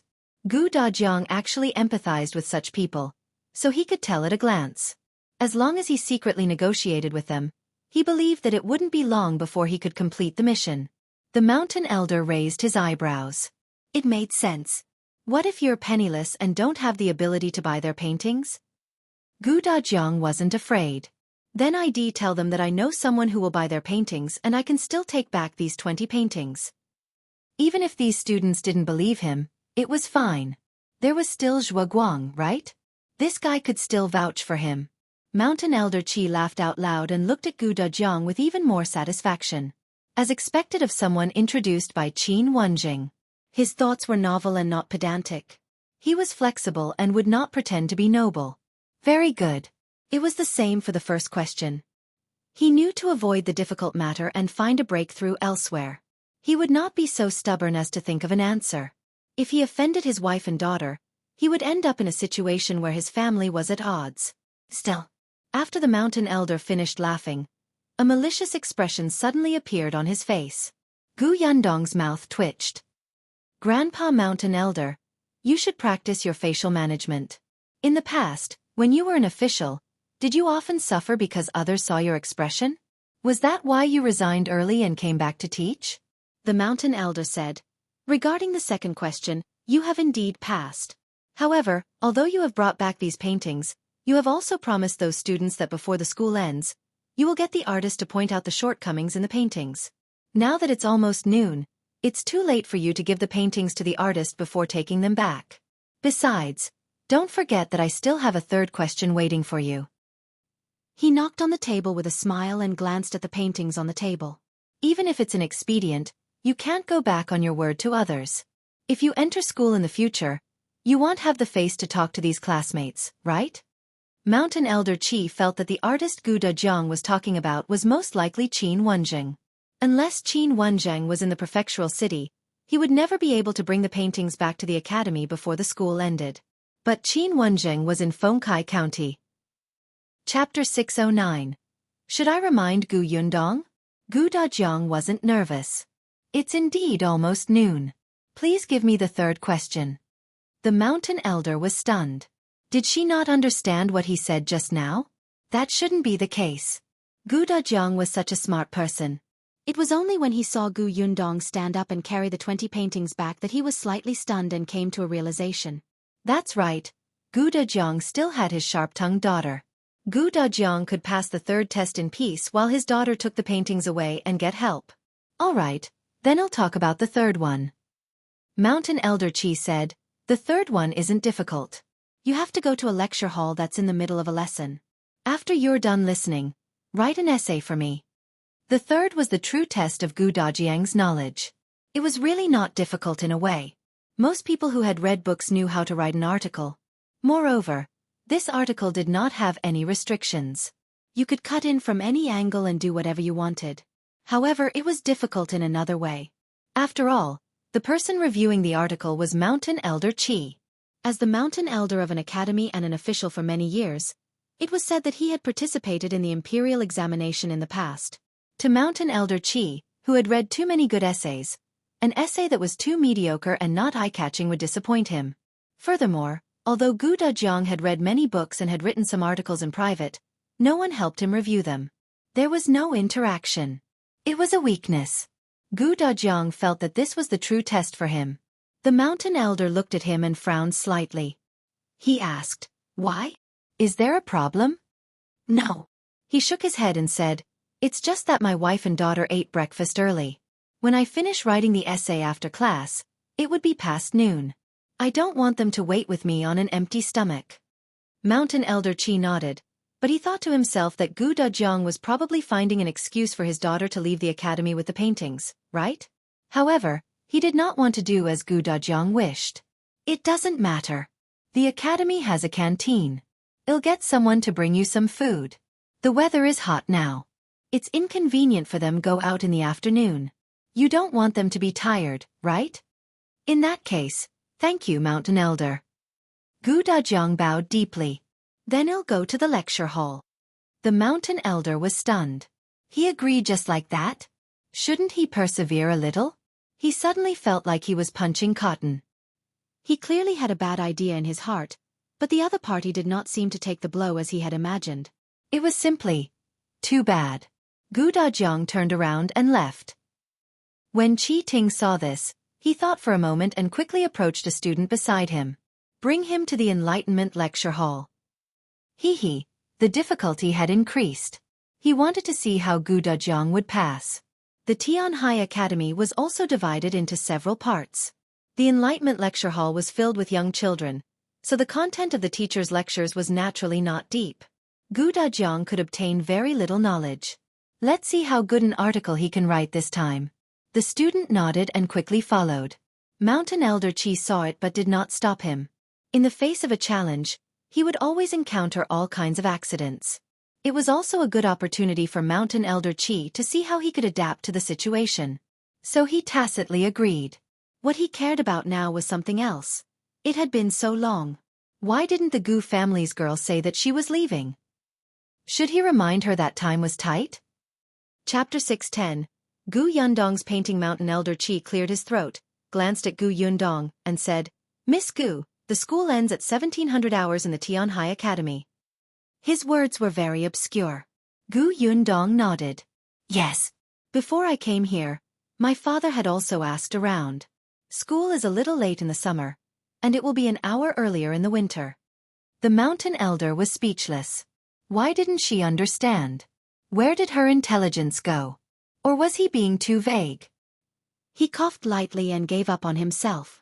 He said openly, "Miss Gu, time is quite tight. You have to return those paintings before the school ends. Shouldn't you make some moves?" QJ Ting scoffed. His grandfather was clearly going easy on him. But in the next moment, Gu Yundong nodded. "Grandpa Mountain Elder is right. It's better to return them as soon as possible." After saying that, she sat in front of the table, spread out the drawing paper, and read it carefully and seriously. The mountain elder was speechless. Everyone was speechless. "What are you looking at? You don't understand anything about art, and you still act like an unfathomable expert. It doesn't even look like you're pretending, okay?" After reading the first picture, Gu Yundong roughly knew what the other party's focus was, which aspect was very weak, and what he had neglected. There were many points to mention. She looked around and asked Mountain Elder Qi, "Grandpa Mountain Elder, can I use a pen?" "I can, but you." Gu Yundong did not stand on ceremony. Mountain Elder Qi also had charcoal pens. Gu Yundong was more comfortable with this. He took one and started writing on the drawing paper. The mountain elder was stunned. He suddenly stood up and walked to her. "What are you doing?" Gu Yundong looked up and said matter-of-factly, "Of course I'm pointing out what's lacking and helping this student improve his painting skills. Didn't my father say so?"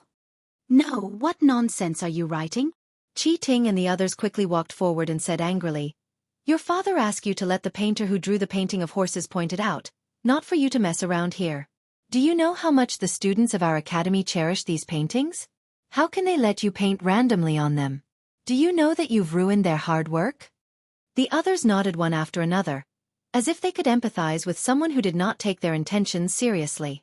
"Miss Gu, your father promised to return the painting before the school ends. We understand that he doesn't want to go back on his word and deceive the students, but we can't let you fool us, right? Miss Gu, if your father really can't do it, it's not a big deal to return the paintings and apologize." "That's right. It's too disrespectful to write on someone else's painting so casually." The mountain elder frowned and turned his head to glare at his grandson and the other students. "All right, what are you all talking about? Miss Gu hasn't said a word and you've already lambasting him. All of you aren't young anymore. What if you scare her?" As soon as he spoke, the others immediately lowered their heads and did not dare to make a sound. Weren't they too anxious and afraid that she would destroy someone else's things? They didn't really want to scare her. Gu Yundong was helpless. She unfolded the painting of horses that her father had left behind before he left. "I drew this painting. The artist that my father mentioned is me." "Mountain Elder Qi?" "The others."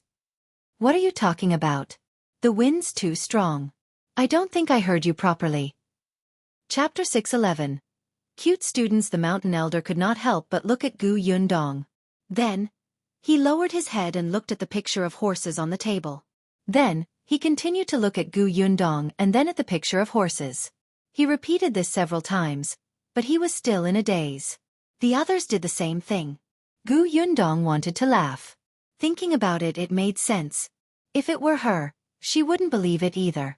After a while, someone finally asked with difficulty, You're not bluffing, right?" Gu Yundong simply took out a piece of drawing paper from the side and twirled the charcoal pen in her hand.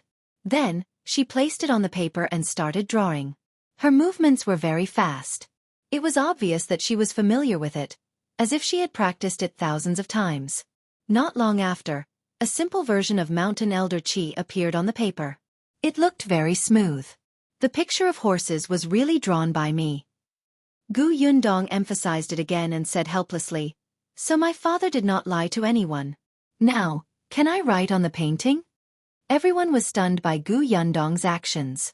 When they heard her question, they subconsciously nodded. Gu Yundong ignored them and lowered her head to look at the second painting. After she finished writing her opinion, a student suddenly jumped in front of Gu Yundong. His face was red and he said excitedly, "You actually drew the picture of horses. Miss Gu, your drawing skills are too good. Actually, I'm very interested in charcoal drawing. I have many works in my dormitory. Can you help me take a look? Please visit Sidestories, C0M. Maybe Y0 you will eng 0 y the captivating H 0 art 0 rise. And me. I've been thinking about it for days. Miss, please wait a moment. I'll go to the schoolhouse to get the painting." Gu Yundong raised her head and looked at these people in surprise. These days, most of the students were aloof, especially in terms of learning. They might not look down on women, but they were definitely unwilling to consult a girl who was younger than them. It would make them feel embarrassed. Qin Wenzheng was an exception. From his attitude towards his wife, it could be seen that he respected women and would not underestimate them. But Gu Yundong suddenly felt that it was the right choice for her father to come to Tianhai Academy to study. Of course, Gu Yundong did not mind interacting more with such a group of adorable students who were modestly asking questions and focused on improving their knowledge. However, the mountain elder was unhappy. He coughed lightly and said with a frown, all right. All of you are squeezing in front of the girl. What's wrong with you? Where are the rules and etiquette you learned? Also, how long have you been in the Fate Hut? It's time for class. Aren't you going back?" Everyone shrunk their necks from the scolding. They wanted to say something, but they did not dare to. In the end, they could only turn their heads to look at Qi Ting. Qi Ting himself wanted to squeeze forward, but unfortunately, he was young and short. He was actually blocked behind. At this moment, he was depressed. Therefore, he completely ignored the gazes of the others. The mountain elder glared at everyone again. Only then did these people lower their heads and leave dejectedly. Qi Ting did not leave. The mountain elder frowned and looked at him majestically. "Why? Are you still not leaving?" "Grandfather, there are important guests at home. As the host, how can I not stay and entertain them?" Qi Ting said righteously. "Moreover, it's almost noon. I'll go to the canteen to get food for them." With that, he ran to the reception hall to get the food box and left. As soon as he left, Mountain Elder Qi pursed his lips. He immediately moved a chair and sat beside Gu Yundong calmly. Chapter 612.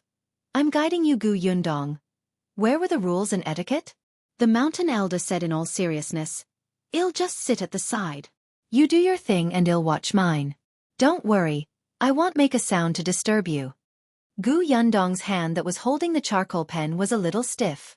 Mountain Elder Qi, you've been an official for many years and have an imposing aura. You're already disturbing me by sitting beside me, okay? Hurry up. You have a total of 20 paintings. Mountain Elder Qi still had a serious expression. I'll take the opportunity to see how your handwriting is and give you some pointers. Gu Yundong was speechless.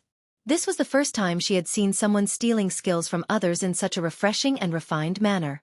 Why? Do you think I can't guide you? Seeing that she did not move for a long time, Mountain Elder Qi became a little anxious. He immediately said with a straight face, Do you know how many people in Tianhai Academy want to receive half a word of advice from me? Gu Yundong smiled. No, it's my honor to have the Mountain Elder's guidance. Yes. Mountain Elder Qi nodded in satisfaction. Gu Yundong secretly heaved a sigh of relief and lowered her head to look at the paintings. Her speed was not considered fast, but her serious and responsible attitude made Mountain Elder Qi nod repeatedly.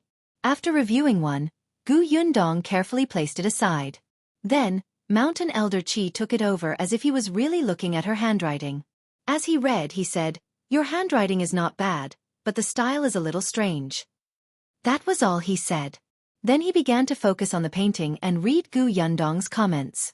Gu Yundong's mouth twitched. Forget it, as long as he was happy. She continued to flip through the next painting.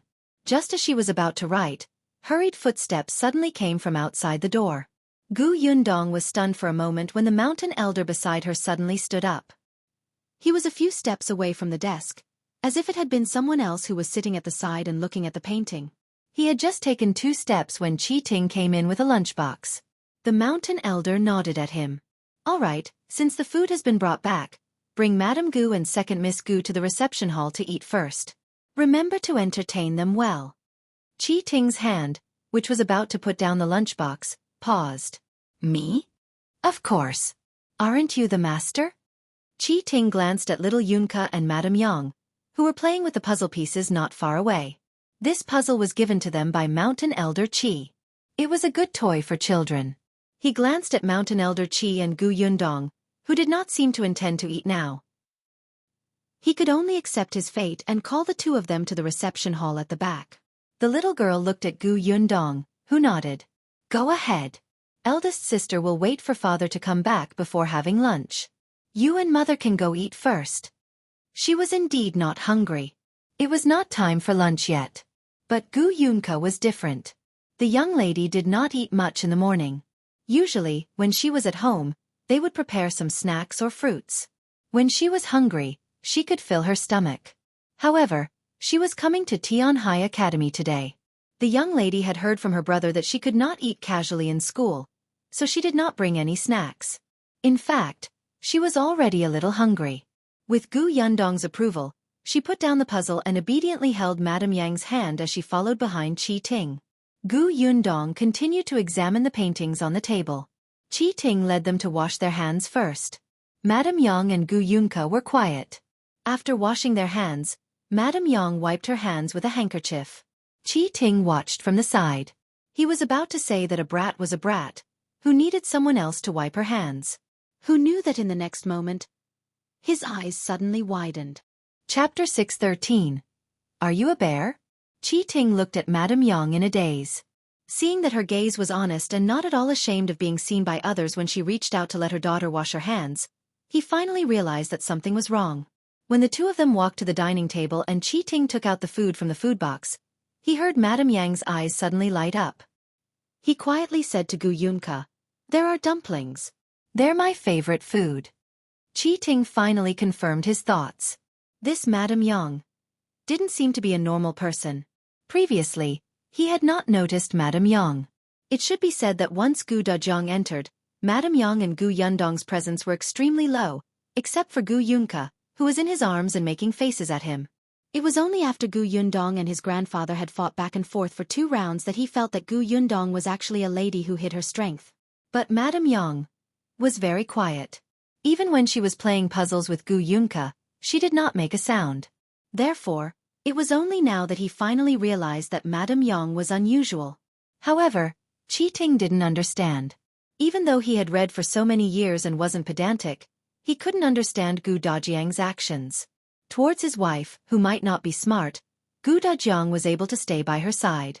This meant that he valued relationships and was a responsible man. Qi Ting admired him. However, when he was out and at such an important and rigorous time in his studies, it was fine if he brought along a capable daughter. However, if he brought along a wife who couldn't help at all and didn't even understand what they were talking about or even might drag him down, Qi Ting felt that Gu Dajiang was abnormal. At this moment, he was a little regretful. Wasn't it too much to deliberately arrange for him to be in the Enlightenment lecture hall? Qi Ting was still thinking. When he came back to his senses, he realized that the adult and child opposite him had already eaten more than half of it. He quickly lowered his head to eat. After eating, he still had to ask Gu Yundong about the drawings. He wanted to know who Gu Yundong had learned how to draw. Was it Qin Wenjing? However, halfway through his meal, he suddenly felt a strong gaze that made him unable to sit still. Qi Ting suddenly looked up and met Gu Yunk's big, watery eyes. He was stunned. What's wrong? Can't eat any more? The little girl shook her head, but she still stared at him, on the small plate beside him. Qi Ting followed her gaze. He had specially taken out this small plate and placed it at the side to contain the food he didn't want to eat. Now that he was being stared at by a little girl, Qi Ting inexplicably felt flustered. He glared at the little girl. What are you looking at? You're picky. Gu Yunka pointed at the small plate in front of him and said, You don't eat vegetables, you only eat meat. What's wrong with not eating vegetables? He liked to eat meat. The young lady was young, but she had a lot of control. Qi Ting stuffed a piece of meat into his mouth in front of her. The little girl frowned. Why? The vegetables are so delicious. Listen, they're crispy when you bite them. She even demonstrated as she ate with relish. Qi Ting looked at her little mouth moving and actually felt that he was a little greedy, as if the vegetables in her mouth were especially delicious. Stop, stop, stop. Delicious my ass. I'm not a rabbit. I don't eat grass. Gu Yunka blinked. Are you a bear? Chapter 6:14. This person has evil intentions. What bear? Qi Ting suddenly stood up. Are you cursing me? Gu Yunka looked confused. No, I heard from Brother Mao that bears only eat meat. Madame Yang nodded and testified. I heard it too. Qi Ting glared at the mother and daughter. No, he retracted his previous thoughts. Gu Dajiang was not simple at all. Other than Gu Yundong, who hid his strength well, these two were also extremely lethal. They silently scolded him, but he could not blame them. Look at the expressions on their faces.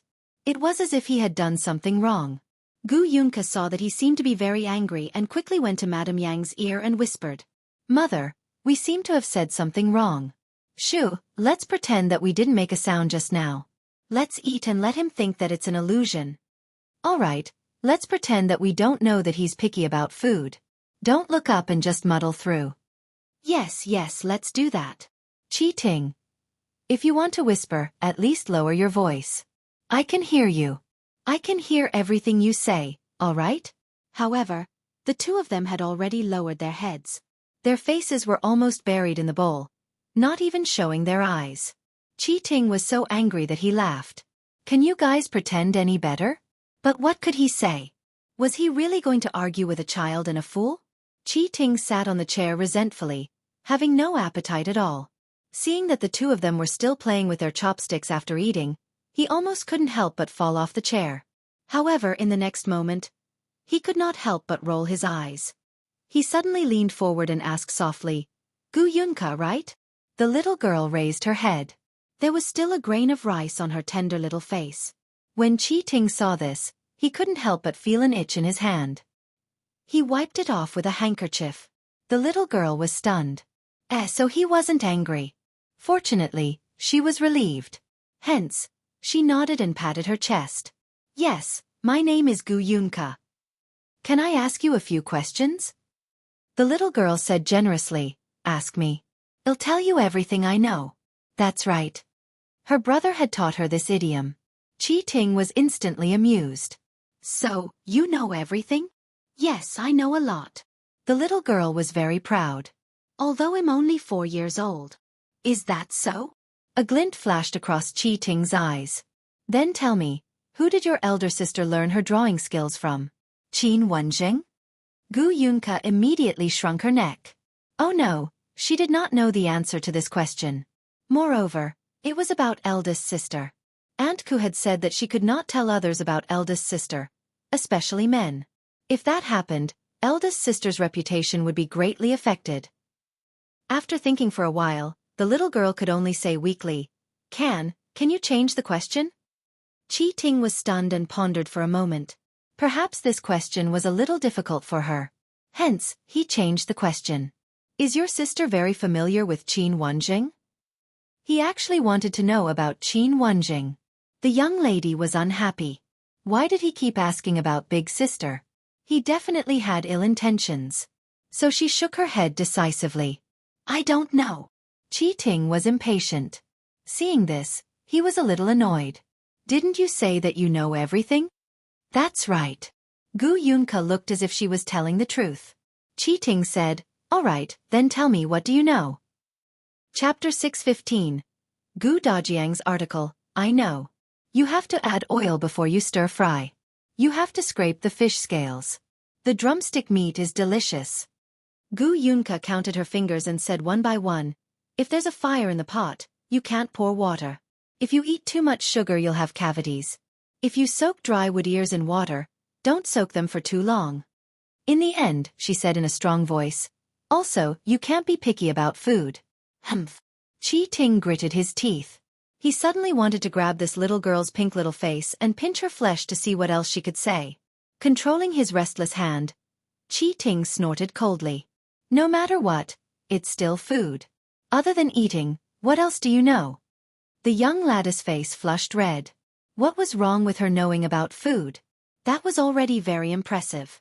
At this moment, applause came from the reception pavilion. They turned around at the same time and saw Mountain Elder Qi standing at the door. His admiring gaze landed on Gu Yunka. Well said. The young lady is so sensible at such a young age. She's much better than certain people. When he mentioned certain people, his gaze landed on Qi Ting with disdain. He paused on the pile of vegetables he picked out. It's shameful to waste. Even a little girl knows the principle. You've been studying for many years, but you've learned nothing. Qi Ting was a little vexed. He should have destroyed that plate of vegetables first. It was all because of this little girl. He looked at Gu Yunka. The young lady had already run to Gu Yundong's side. Eldest sister, I'm done eating. Was the food good? Gu Yundong took out a handkerchief and wiped her mouth. The little girl was instantly satisfied and nodded vigorously. It's delicious. I ate so much. Gu Yundong patted her head and held her hand as they walked back into the reception pavilion. When she passed by Qi Ting, she turned her head and glanced at him. Although she didn't say anything, the blatant contempt in her eyes was especially conspicuous. Qi Ting almost fainted from anger. Wasn't it just discriminating against him for being picky? He would eat for them to see. He angrily picked up the plate and poured the vegetables into his mouth. He took a few bites and swallowed them. Gu Yunka looked at him worriedly. Why did he eat vegetables as if they were poison? The little girl couldn't understand. Qi Ting went out after eating. Unexpectedly, Gu Dajiang returned just as he walked out. Qi Ting turned around again. He wanted to see what good article Gu Dajiang could write after his class. When the mountain elder saw him, he hurriedly called him over to eat, telling Gu Dajiang that he could write after eating. Gu Dajiang didn't stand on ceremony. He was indeed hungry. However, he ate quite fast. After all, he did have some ideas in his mind at the moment. It was better to write them down as soon as possible. Therefore, after he hurriedly finished eating, he immediately went to the desk and began to write. Qi Ting wanted to take a look, but he was afraid of affecting him. After all, when he was writing an article, he hated being disturbed the most. Hence, he endured it and waited for Gu Dajiang to finish writing before eagerly taking it. But Mountain Elder Qi was one step ahead of him and picked up the article first. Qi Ting was speechless. This was really his biological grandfather. As if he did not see Qi Ting, the mountain elder sat in his seat and poured himself a cup of tea. Then, he began to savor it leisurely. After reading 2 sentences, he suddenly paused and looked up at Gu Dajiang in surprise. You! Chapter 616. One less person. Mountain Elder Qi confirmed again that he was not seeing things. He still asked in disbelief, You went to class and became a teacher?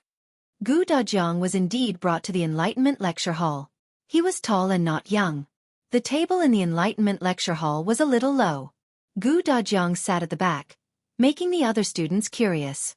The teacher was also very helpless, but knowing that this was the mountain elder's request, he could only pretend not to see Gu Dajiang and continue his class. However, halfway through the lecture, the teacher suddenly had an uncomfortable feeling in his stomach.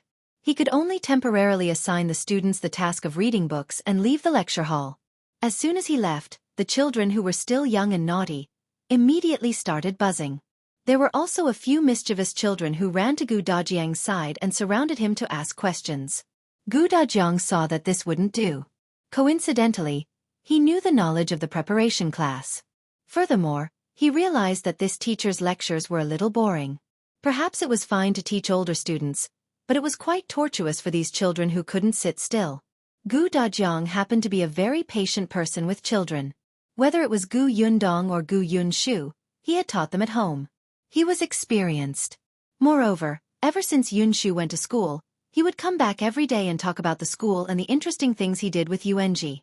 Gu Dajiang gradually figured out the attitude of students at this age. Therefore, facing these students who were about the same age as his son, Gu Dajiang lectured like a storyteller. Soon, people listened and memorized the knowledge in the books. In the article that Gu Dajiang was writing, he was elaborating on the point of view of teaching according to one's aptitude. The mountain elder's eyes lit up as he nodded repeatedly. Good, well written. The novelty of the angle, the novelty of the argument. The article proved his point in several ways. Not only did the article have a deeper meaning, But he also knew very well that this article was for him, the Mountain Elder, to read. What did the Mountain Elder care about? Of course, it was the Academy's teaching. This article was simply to the Mountain Elder's liking. Mountain Elder Qi laughed out loud after reading it.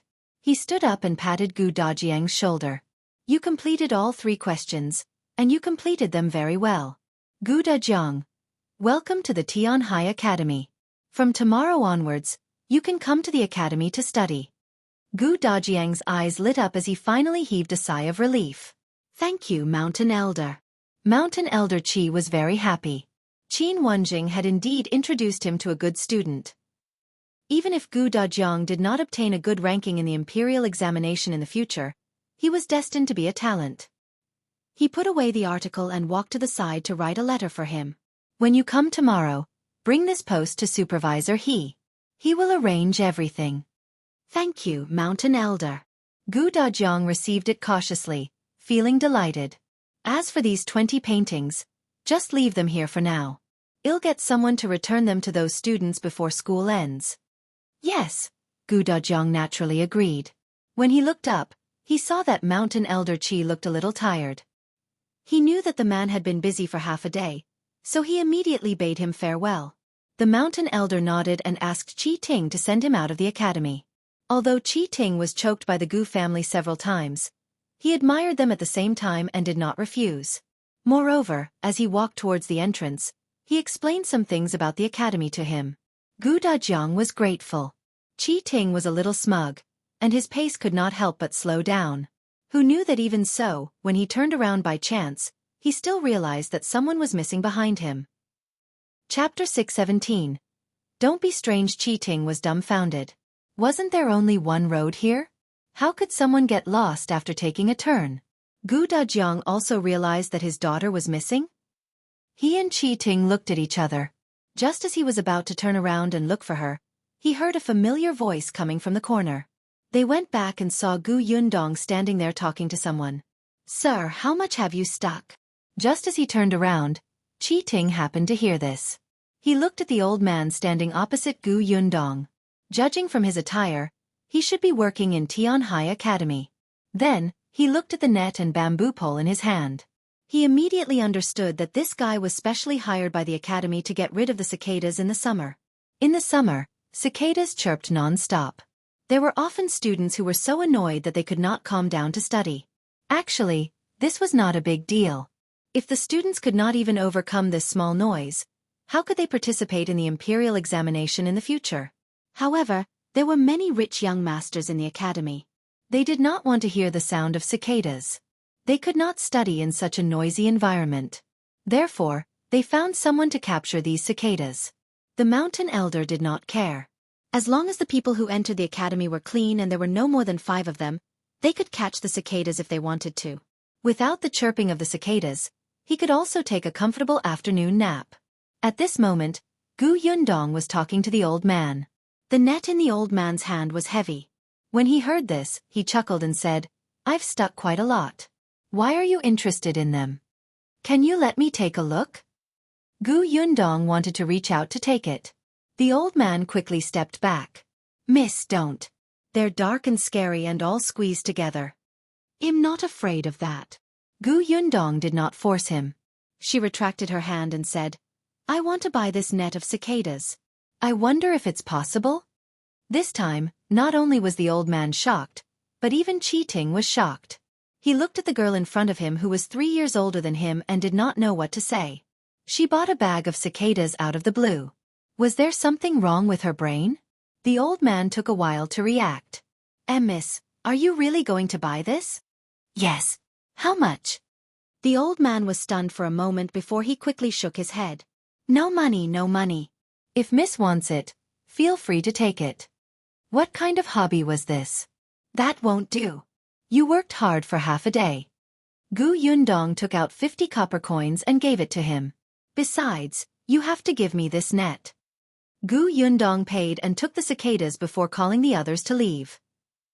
Only the old man held the money in his hand and was dumbfounded. He had just earned 50 copper coins? After walking for a long time, Gu Dajiang asked her curiously, Yundong, why did you buy the cicadas? I'm going to cook them. Cicadas were very delicious. The meat in the middle was simply delicious. Just thinking about it made her crave it, but no one seemed to eat it here. Qi Ting almost fell to the ground after hearing this. It took him a while to calm down. He pointed at the net and said, You eat this worm? Gu Yundong glanced at him from the corner of her eye. How ignorant. Her you really haven't seen the world look almost made Qi Ting curse. On the other hand, Gu Yunke curiously reached out to poke the net. Eldest sister. Is this delicious? After receiving Gu Yundong's affirmative nodding, the young lady's eyes lit up and she swallowed hard. Chapter 618. Poor child, if Big Sis said that something was delicious, it would definitely be especially delicious. Gu Yunke thought of the fried chicken wings, the soft cake, and the sweet and fragrant double-skinned milk. She could not wait. Although Madame Yang did not say anything, she could not help but speed up. Qi Ting was speechless. What was going on with this family? Eating a worm was like eating a delicacy. He couldn't bear to look at them. He simply couldn't bear to look at them. He shook his head. Out of sight, out of mind. He strode forward and led the way. But as they walked, they slowed down. After a while Gu Dajiang and Gu Yundong were talking, he quietly walked to Gu Yang's side. The little girl was in Madame Yang's arms and felt a little strange when she saw him retreat to her side. Qi Ting asked her softly, Are you really going to eat that thing? Big Sis said it's delicious. But those are insects. How can insects be eaten? Isn't it disgusting? Qi Ting felt extremely disgusted just thinking about it. The little girl frowned and was very dissatisfied. It is edible. When I was fleeing for life, I ate everything, including soil. You're picky. Qi Ting was very indignant at her accusation. Even if he wasn't picky about food, he wouldn't eat soil, right? Wait. He looked at Gu Yunke. Did you escape here? He really did not know about this. Qin Wenzheng's letter had not mentioned it. Gu Yunke nodded.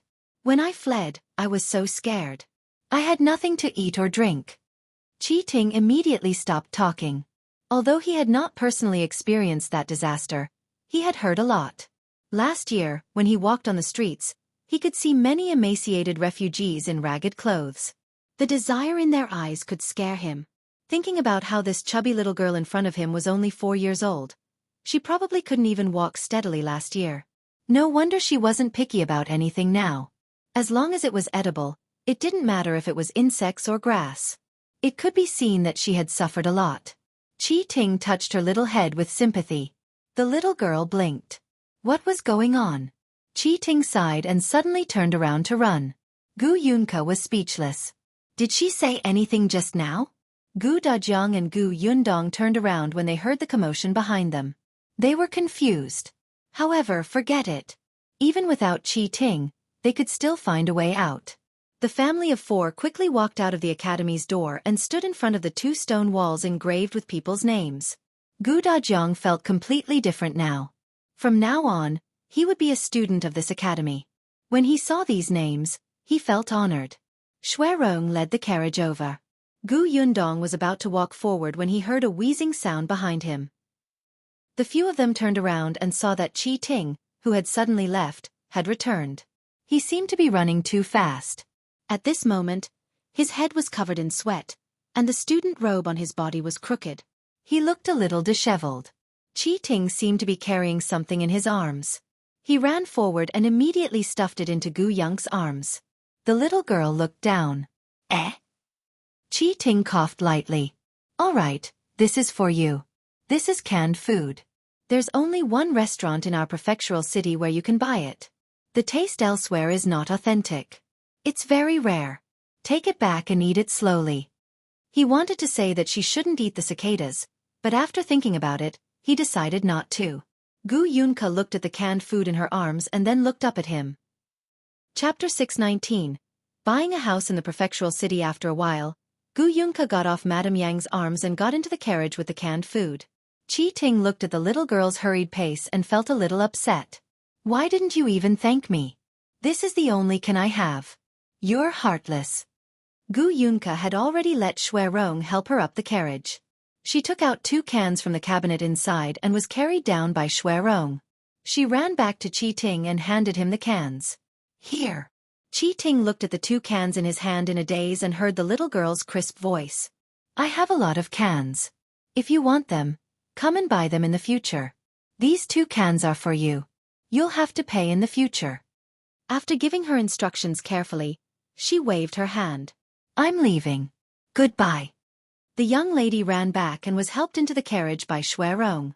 After the carriage started moving again and gradually left without a trace, Qi Ting lowered his eyes and looked at the 2 bottles of canned food in his arms. He muttered, I already said that the other places are not authentic. Even if there are a lot of cans, they won't be delicious. Before he could finish speaking, he turned around and happened to see the word Gu engraved at the bottom of the bottle. Gu? Qi Ting was stunned. Yes. Wasn't Gu Dajiang's surname Gu? No, it couldn't be, right? At this moment, the little girl was also holding the can in her arms. She felt that Qi Ting was a strange person. One moment, he looked like a good person, and the next moment, he looked like a bad person. It was too complicated. After thinking for a while, she gave up and went to grab the cicadas in Gu Yundong's hand. Gu Yundong let her be and turned to talk to Shui Rong. Have you found a broker? I found one. There in the alley ahead not far. Gu Yundong had thought about it. If her father wanted to study here, her mother would probably have to accompany him. Gu Dajiang was not suitable to live in the academy's dormitory. It was necessary to buy a house nearby. Firstly, it was for his father to stay. Secondly, she would have a place to rest in the prefectural city.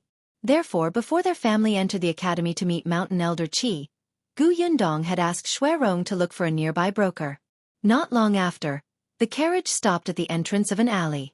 Indeed, a middle-aged man with a fan stood by the road. When he saw Shui Rong, he immediately retracted his fan and hurriedly welcomed him with a smile. It's Master Gu, right? He stood beside the carriage and personally helped Gu Dajiang down. He smiled and said, Brother Shui told me that Master Gu is about to study at Tianhai Academy. Congratulations, Master Gu. This was the first person to congratulate him after leaving the academy. Although Gu Dajiang didn't show it on his face, his heart was really delighted. As expected of a broker. He was too eloquent. Gu Yundong also got out of the carriage. On such a hot day, she did not let Madame Yang and Gu Yunka cause trouble. She directly asked Shui Rong to send them back first. It was enough to have her and her father to look for a house. After the carriage left, the broker began to introduce. This place is close to the academy, so there must be a shortage of houses. Many people are unwilling to sell, so they rented the houses to those students. Little brother Shui told me about Master Gus' request. I have 3 good ones on hand. I'll take you to see the house in front first. This way, please. Perhaps because it was close to Tianhai Academy, there were many houses here and it was quite lively. However, compared to the bustling city, it was much quieter. Chapter 620. Seducing her father? The first house the broker brought them to was a courtyard that was slightly larger than Aunt Kes' house. This place was the closest to the academy, and it was also the most suitable place for scholars to live. Because it was quiet, there were not many shops around. It was said that the few families next to it were all students of the Tianhai Academy. They often discussed knowledge together, and the learning atmosphere was rich. Most importantly, there were no random people coming and going. It was safe. Gu Dajiang and Gu Yundong went in to take a look. The house was indeed quite good. Although it was only one courtyard, it was enough. However, it was empty. There was no furniture at all. If they bought it, they would probably have to buy something new. The broker introduced as he walked.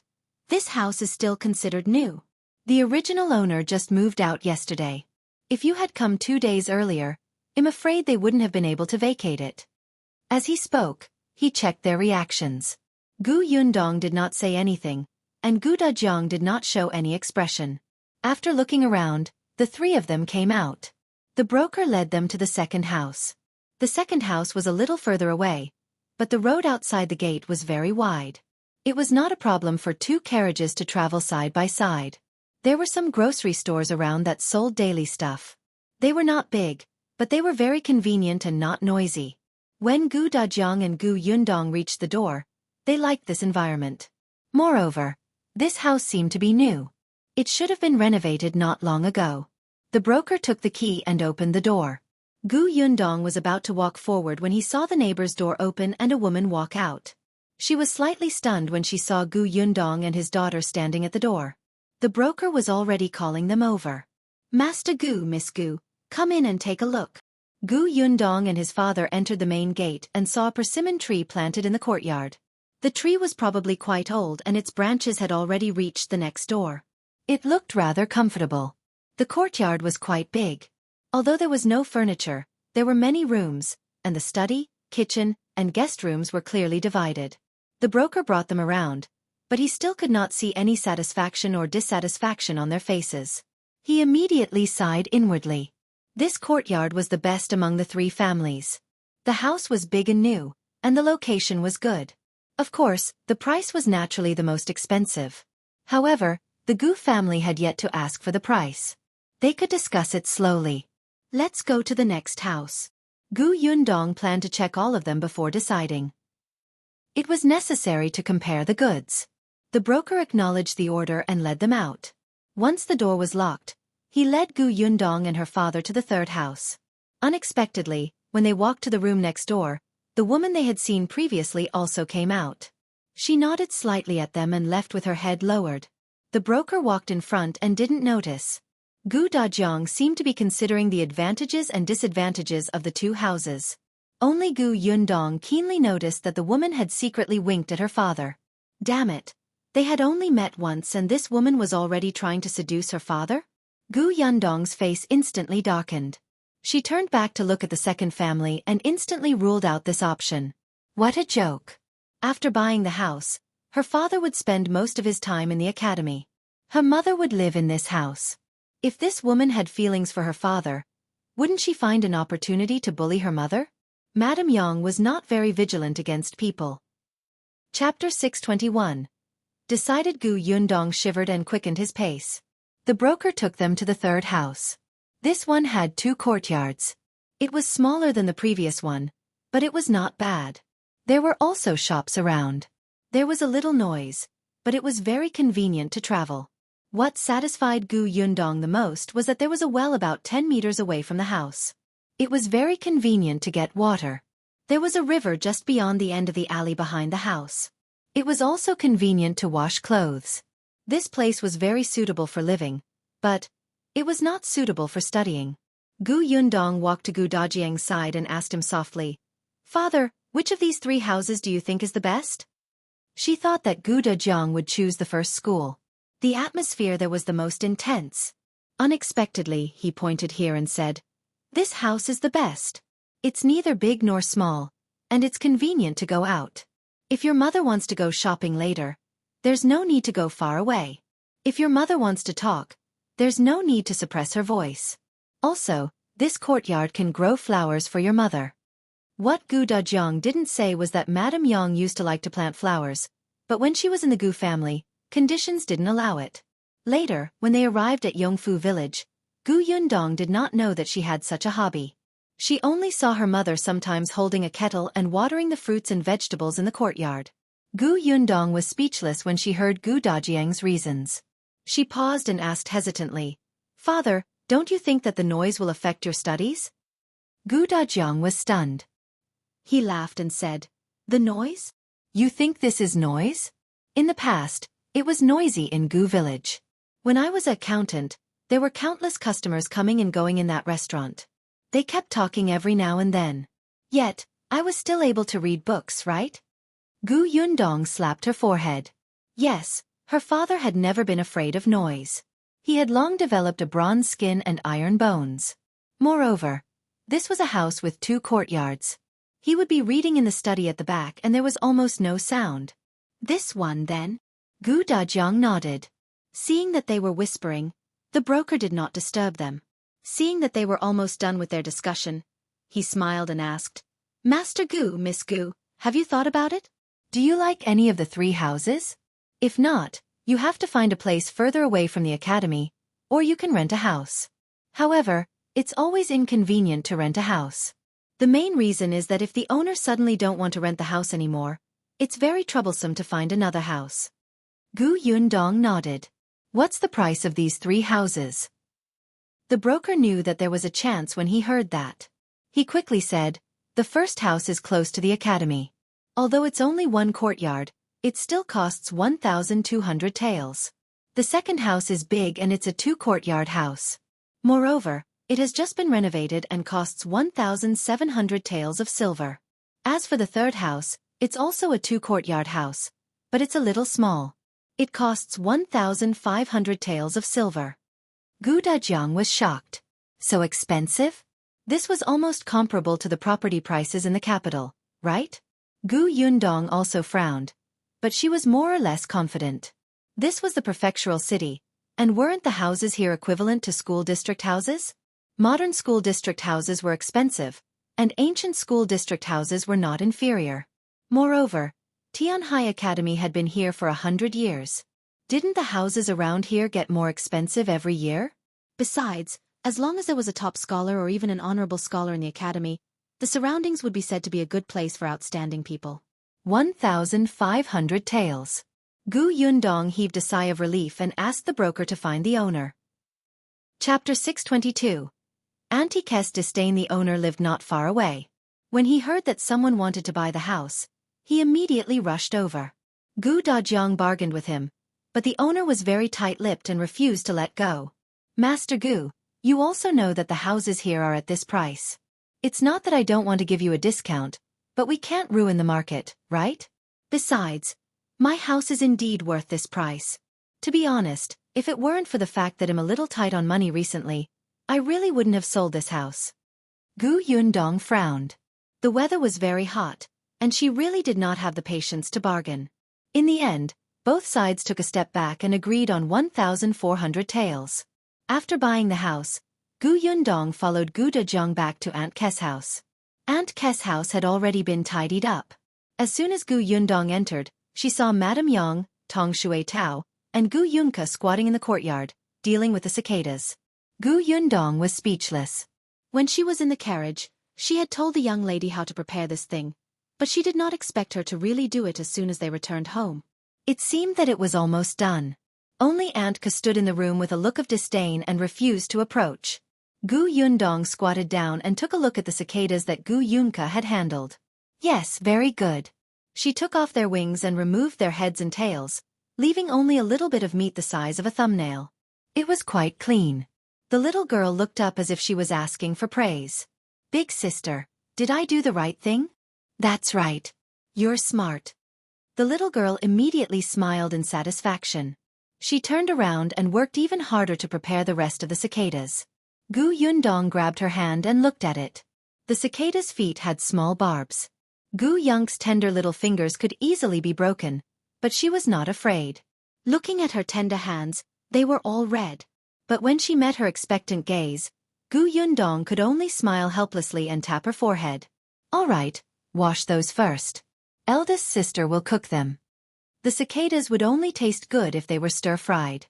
She poured oil, added ginger, onions, and garlic, and poured all the clean cicadas down.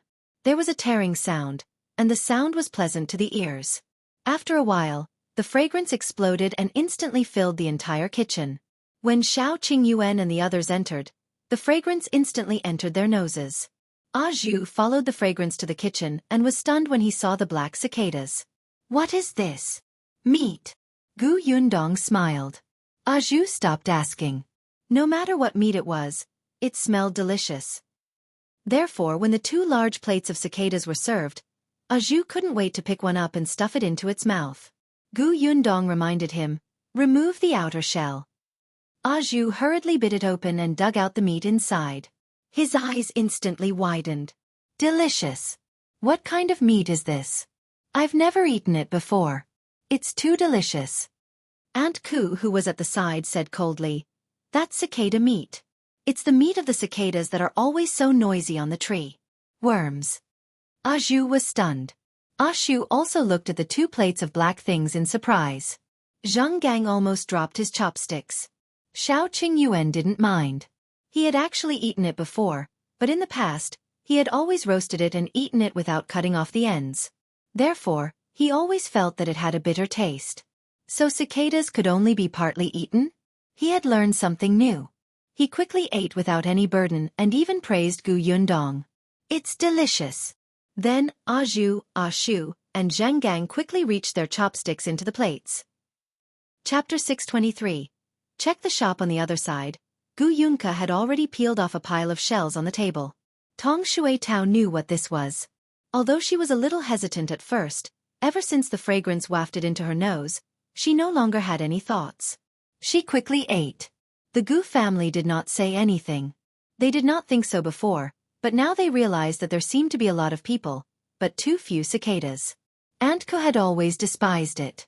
Even though she had salivated because of the fragrance, she had never thought of eating it. However, now that she saw that everyone at the table was like the reincarnation of a hungry ghost and did not even have the time to speak, afraid that it would delay them from eating, she actually became suspicious. Was it really that delicious? She hesitated again and again. Seeing that everyone's heads were lowered, she finally couldn't help but secretly take one. Then, she turned around as if nothing had happened and looked at the black cicada. She closed her eyes and bit it. It's actually not bad. It doesn't feel disgusting at all. It smells good. Aunt Ko expressed that she could still accept this. After finishing the one in her mouth, she turned around and was about to take another one when she realized that it was empty. Both plates were empty. Were these people the reincarnations of hungry ghosts? Zhu leaned back in the chair in satisfaction and sighed. I didn't expect this cicada to be so delicious. Why didn't I notice it before? Shu, why don't we catch another bag of cicadas tomorrow? Sure, Shu agreed. Xiao Qingyuan glanced at them from the corner of his eye. Capture and fry them by yourselves. Zhu and Shu were speechless. Wasn't this making things difficult for them? However, they did not dare to let Gu Yundong cook for them, so they could only look at Tong Shui Tao. The latter thought of the delicious food in her mouth and clicked her tongue. She nodded straightforwardly. Sure, no problem.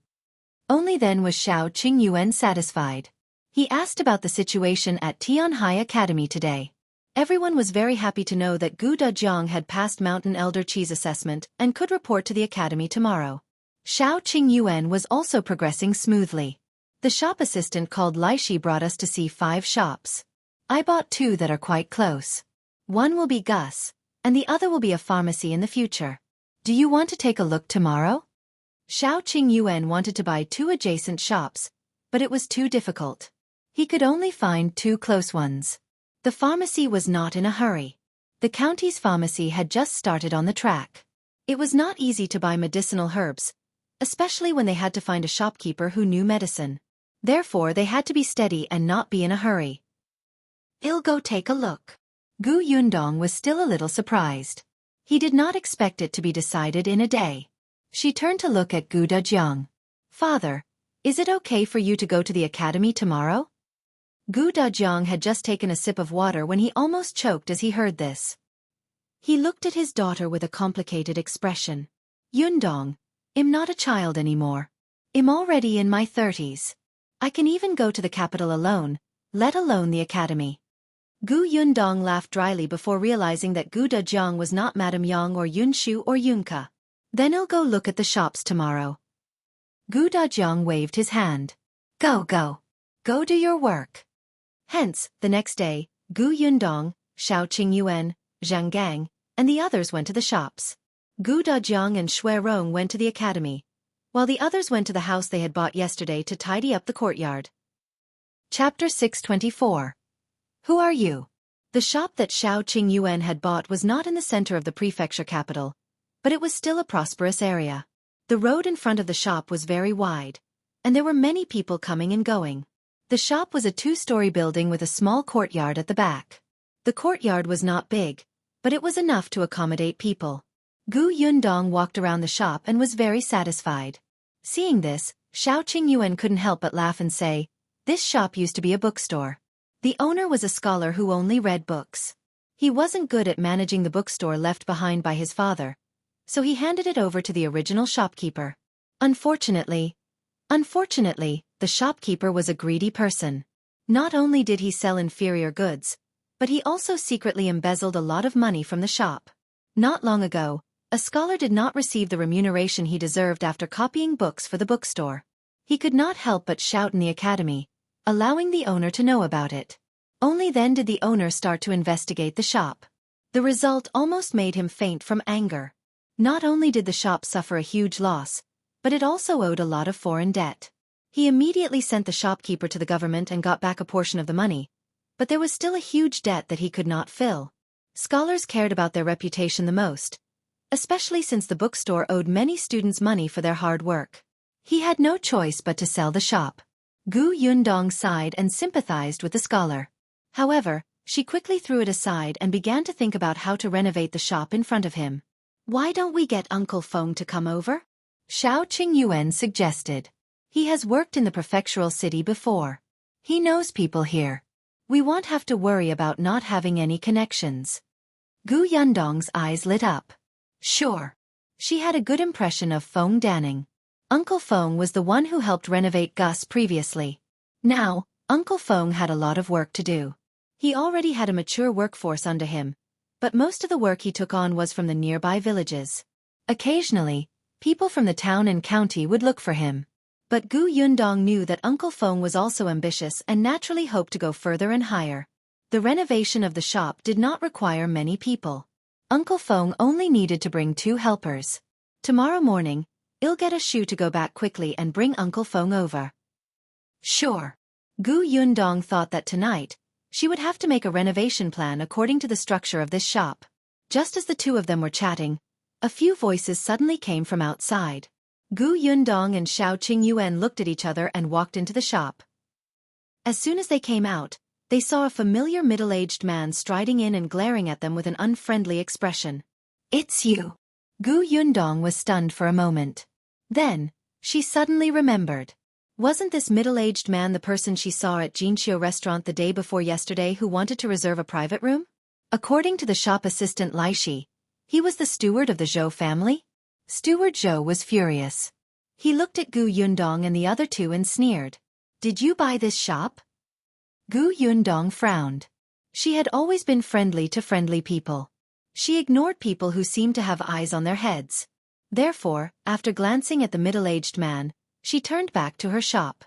On the other hand, Zhang Gang asked him coldly, "Who are you?" "Don't care who I am. Do you know that my master took a fancy to this shop first?" All right, he had previously fought over the private room with her and now, he was snatching the shop from her. Where did this bandit come from? His reach was getting longer and longer. Chapter 625. The person he found. Zhang Gang wondered if there was something wrong with this person's brain. If your master liked it first, why didn't he buy it? If you didn't buy it yourself, why are you blaming others for taking action? What kind of people are these? Seeing that they were silent, the middle-aged man became even angrier. Did you hear that? Our master took a fancy to this shop first. Our master only went back to consider for a day, and you intercepted him. Aren't you being too unreasonable? There has to be a first-come, first-served rule, right? Gu Yundong had never heard of such a thing. She turned her head and sized up the middle-aged man. She smiled and said, "What a nice thing to say. What do you mean by going back to consider for a day? I'm afraid you wanted to lower the price, right? You clearly knew that the original owner of this shop was in a hurry to sell it, but you still dawdled and wanted to buy this shop at a low price. Are you blaming others for your bad intentions?" Did he think everyone was a fool? The middle-aged man's expression changed when he heard that. In short, we took a fancy to this shop first. How much did you buy it for? Well, give it to you. Gu Yundong regretted talking to him just now. What was there to talk about with a fool? Xiao Qingyuan stood in front of the middle-aged man with a cold expression. "Get out. You!" Before he could finish, he couldn't help but shrink his neck and look at Xiao Qingyuan in fear. In the end, the middle-aged man straightened his neck for a moment and took 2 steps back in fear. This person looked fierce. If he attacked, wouldn't he suffer? He snorted coldly and flicked his sleeves before leaving. When they reached the door, he pointed at them. "Just you wait." Without waiting for Xiao Qingyuan to look over, he quickly ran away. As soon as he left, Zhang Gang couldn't help but frown. "Boss, will this person bring us trouble?" "There won't be any trouble. After all, we just came to the prefectural city. If the other party is rich..." Zhang Gang was worried. He was used to being cautious. When doing business, he would not offend anyone, especially when he had just arrived at an unfamiliar place. But Gu Yundong did not seem to care, nor did Xiao Qingyuan. He sighed. Gu Yundong saw that he was still very worried, so she smiled and explained, Uncle Zhang, you don't have to worry too much. If this Zhou family's steward is rich and powerful and we can't offend him, when we went to Jinxiu restaurant 2 days ago, the shopkeeper and the waiter would have mentioned it. Moreover, the other party was the one who was arrogant and unreasonable first. If they did not beat up such a person, what should they do? Gu Yundong felt that if she showed weakness, the steward would definitely push his luck. Zhang Gang was stunned. It made sense. The three of them continued to look at the shop, but not long after, there was another commotion outside the door. Zhang Gang thought that the middle-aged man had returned, but he didn't expect that it wasn't. It was a few hooligans from the streets. They seemed to be collecting protection fees in this area. As soon as the hooligan leader entered, he looked at the three people opposite him and asked, If you want to open a shop here, you have to know the rules. What are the rules? Xiao Qingyuan took a step forward and narrowed his eyes as he sized them up. The hooligans were a little afraid of his cold face, but they still had some confidence because they had more people. This street is covered by us, so the shops along the street have to give us some protection money. It's not much. 100 taels a month. Zhang Gang sucked in a breath of cold air. You guys are robbing. Gu Yundong narrowed her eyes and looked at the middle-aged man hiding outside the shop. It was indeed the people he had called over. Chapter 626. Kicked off. Gu Yundong thought that this person would go back to his Zhou mansion to call for help. She did not expect him to have some brains. He was looking for the local hooligans to cause trouble here. At this moment, the middle-aged man was hiding at the entrance of the alley opposite. He said to the person beside him, Well, go over and mediate when they get into a conflict later. It'll be much easier to buy their shop then. Is it useful? The person beside him looked like a servant. He was still a little worried. Steward Zhou snorted. Of course it's useful. Who would be willing to pay a protection fee of 100 taels a month? It's a pity that we came a step later. Otherwise, we wouldn't have had to give money to those local hooligans to help. Steward Zhou pursed his lips. Perhaps in this way, we can lower the price. After a pause he asked, When will master come? He should be here soon. Steward Zhou was a little anxious. We have to get it done before old master comes. Coincidentally, the three people in the shop didn't seem to have a good temper. They would definitely quarrel soon. He would just wait. The atmosphere in the shop was indeed tense. Zhang Gang looked at the local hooligans and said, I've never heard of anyone on this street paying protection fees, let alone 100 taels a month. That's right. In the past you didn't have to pay it. Now you have to. What's wrong? Are you going to give it to us? If you don't blame us for being rude. You? Zhang Gang was furious. I'm not giving it to you. Why don't we see how rude you are? Gu Yundong retracted her gaze from Steward Zhou and glanced at the local hooligans. A local hooligan immediately glanced at her, and then his eyes lit up. His gaze became unrestrained. Yo, there's a little girl here. She's quite good-looking. Do you want to know how to be rude? Actually, it's simple. Why don't you come over and kiss me? Ah. Before he could finish speaking, the local hooligan felt a pain in his stomach. His entire body flew out like a kite with a broken string. Pa! Bang! The sound of the landing rang out. Not only was the local hooligan stunned, but the other gangsters were also stunned. The smile on their faces was still hanging as they froze. After a while, everyone turned around and looked at Xiao Qingyuan, who had attacked. They swallowed hard. Xiao Qingyuan glanced at them coldly. Who else wants to be rude? The local hooligans trembled and immediately took a few steps back. Steward Zhou and the servant were even more stunned. Just like that, the man was sent flying? What should we do? The servant was so nervous that his tongue was tied. That person seems to know martial arts. Even if we go over together, we won't be able to beat him. Those local hooligans won't be able to do anything either. Why don't we forget about that shop? Steward Zhou was also so frightened that he trembled. However, when he heard the servant's words, he slapped him. What nonsense are you talking about? That shop was chosen by Old Master. Can I just give it up? Looks like we have to rely on ourselves. You, quickly call Ah Feng over. He's a guard of our residence. He's very skilled. He can definitely deal with that man. The servant nodded and immediately stood up. Unexpectedly, before he could take a step, he stopped again and pointed at a carriage not far away. There's no need to go. Ah Feng accompanied Old Master over. Steward Zhou suddenly turned his head, and his expression instantly changed. Chapter 627. Why are they here? What should we do now? The servant asked in a daze. Steward Zhou thought for a moment, gritted his teeth and said, What else can we do? Tell Old Master directly. As he spoke, Steward Zhou hurriedly came out of the alley and stopped Old Master Zhou's carriage before it arrived at the shop. He apologized with a sad face. Old Master, I'm sorry. I couldn't do what you instructed. I'm guilty. The curtain of the carriage opened, and Old Master Zhou got out of the carriage. He frowned at him. What happened? Master, the shop you like has been bought by someone. Old Master Zhou kicked him. Useless thing. You can't even deal with a shop? Steward Zhou endured the kick, but he blamed it on Gu Yundong and the others in his heart. Master, I had no choice. I had already negotiated the price with the original owner of the shop, Master Li.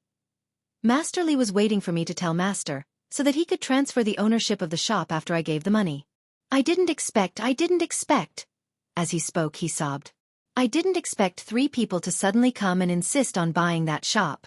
They even said that they would give Eldest Li an additional 200 taels of silver. When I heard that, how could this be? We decided to buy this shop first. However, those 3 people were completely unreasonable. One of them was a man who had some skills and directly threw me out. I couldn't beat him, so this shop. Old Master Zhou's eyes widened. Outrageous, outrageous. There's actually such an unreasonable bandit. That's right. It's too much to buy something with force just because he has some martial arts. Old Master Zhou sneered. So what if he has martial arts? Ah Feng, go and meet him. Yes, Master. Ah Feng cupped his hands and walked towards the shop first. Only then did Old Master Zhou and Steward Zhou slowly follow behind. Steward Zhou revealed a smile and felt a little pleased. When Ah Feng walked to the entrance of the shop, he happened to see the local hooligans retreating in a panic. One of them almost bumped into him. That person turned around and happened to recognize him. Wasn't this the Zhou family's guard? The local hooligans immediately did not retreat. With the Zhou family's guard here, wouldn't these people be crushed to death with one hand? Ah Feng was an orthodox martial arts practitioner. They could not defeat him even if they were combined. Therefore, the local hooligans quickly moved aside and let Ah Feng walk in. Ah Feng saw Zhang at first, and then Xiao Qingyuan. Then, his expression changed instantly. The third glance, he saw Gu Yundong. Ah Feng suddenly took a step back. His pupils constricted and his body trembled uncontrollably. How could it be them? Gu Yundong no longer remembered this person, but Xiao Qingyuan had a deep impression of him. Back then, the master of Ah Feng's family had almost caused his Yundong to fall off the horse. He really did not expect to see him again. What's the matter? Xiao Qingyuan narrowed his eyes and asked. Ah Feng subconsciously shook his head and turned to look for his master. Old Master Zhou had already walked forward. Steward Zhou pointed at Xiao Qingyuan and the other 2 and said, Old Master, it's them. Old Master Zhou raised his eyes slightly and glanced at Zhang, who was at the front. It's you who took a fancy to my shop and did not resort to tricks. Ah Feng immediately tugged at his sleeve. Master, look over there. He pointed at Gu Yundong's position in a low voice. Chapter 628. Long time no see. Zhou Dufu frowned and looked in the direction where Ah Feng was pointing. The next moment, his chubby body jumped up nimbly and he instantly took 2 steps back. He looked at the 2 of them with a trace of fear in his eyes. You, how could it be you? Why are you here? Oh, Gu Yundong knew this person. After all, he was the person who gave her money. She took another look at Steward Zhou, who was following behind her, and immediately understood. So this Zhou mansion was that Zhou mansion. Old Master Zhou. It's been a long time. How have you been recently? Have you been earning a lot of money? Zhou Dafu hurriedly shook his head. It's not a lot. It's not a lot at all. Zhou Dafu's heart ached when she had extorted so much money from him last time. Now that he saw Gu Yundong 1's cunning expression, he instantly had a bad feeling. If it's not a lot, How did you find so many local hooligans to cause trouble for our shop? Zhou Dafu was stunned. He looked at the group of people and a trace of confusion flashed across his face. However, when his gaze landed on Steward Zhou, he instantly understood. He glared at Steward Zhou fiercely and immediately said, "No, you've misunderstood. I don't even know these people." He really didn't know them. He felt wronged. Steward Zhou was completely stunned. What was going on?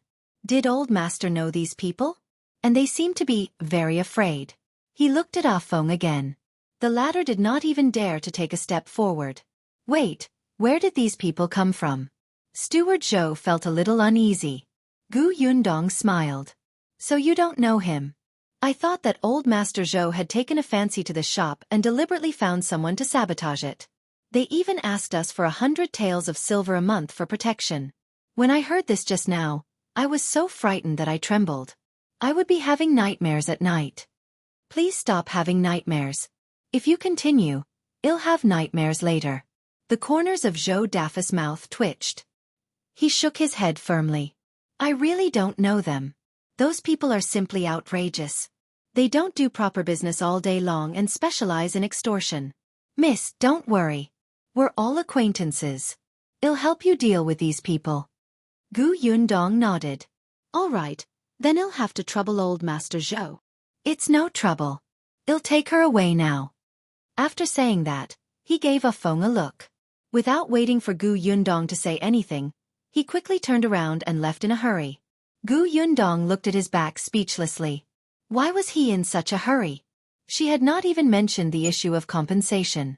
However, Zhou Dafu's heart ached so much for the money that his legs almost ran away. The local hooligans were completely confused. When they heard Old Master Zhou's words, they wanted to refute, but when they met Ah Feng's warning gaze, they immediately did not dare to say anything. Was this Old Master Zhou's plan?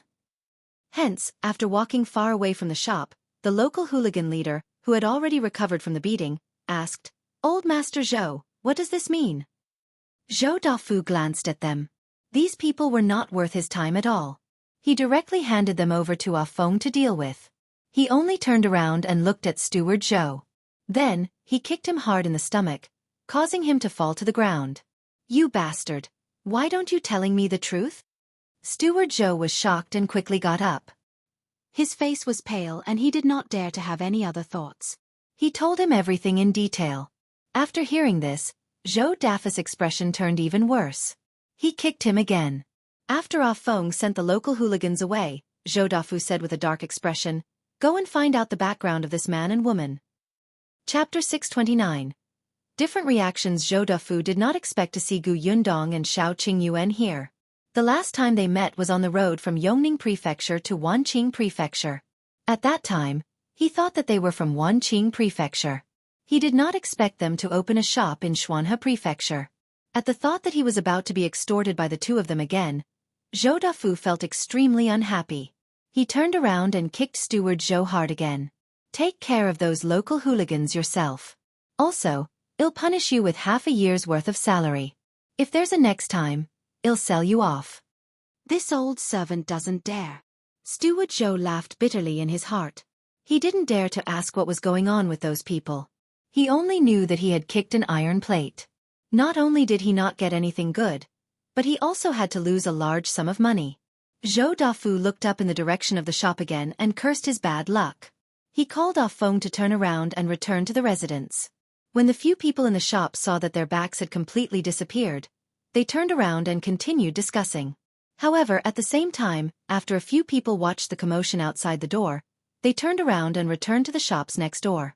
The one on the left was a shop that sold jewelry. When the shop assistant entered, he said to the shopkeeper, The new owner next door seems to be surnamed Gu. She's a young lady. I don't know her background, but she has a strong temper and doesn't look easy to provoke.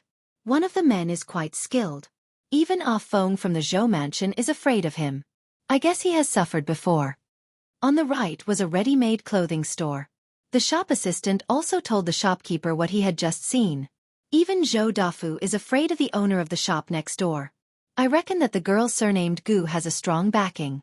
She doesn't take Zhou Dafu seriously at all. She's not afraid of the local hooligan either. She beat him up just like that. She's not afraid of others coming to take revenge. The shop opposite was a pastry shop. The shop assistant clicked his tongue when he entered. The boss is a girl. She came out to do business at such a young age. She's like a newborn calf that doesn't fear the tiger. Peace is the most important thing when doing business. She doesn't take it seriously at all. Either she has a strong backing or she's too naive. I think this shop won't be open for long. The managers of the 3 shops had different reactions. The left and right shops were still unsure of Gu Yundong's background, but they were still neighbors in the future. It was better to be on good terms. Therefore, the 2 shopkeepers asked the waiter to send some cooling tea for the hot day. This was the first time Gu Yundong had encountered such treatment, even though this was the 3rd shop she had opened. After all, her first shop was in Fengkai County. The shop was originally one from the Tao family. Most of the shopkeepers in the surrounding shops were still afraid of the Tao family. In the beginning, they did not dare to interact with her openly. Her second shop was in Wanqing Prefecture. The shop was originally owned by the Xian family, but it was confiscated later on before it fell into his hands.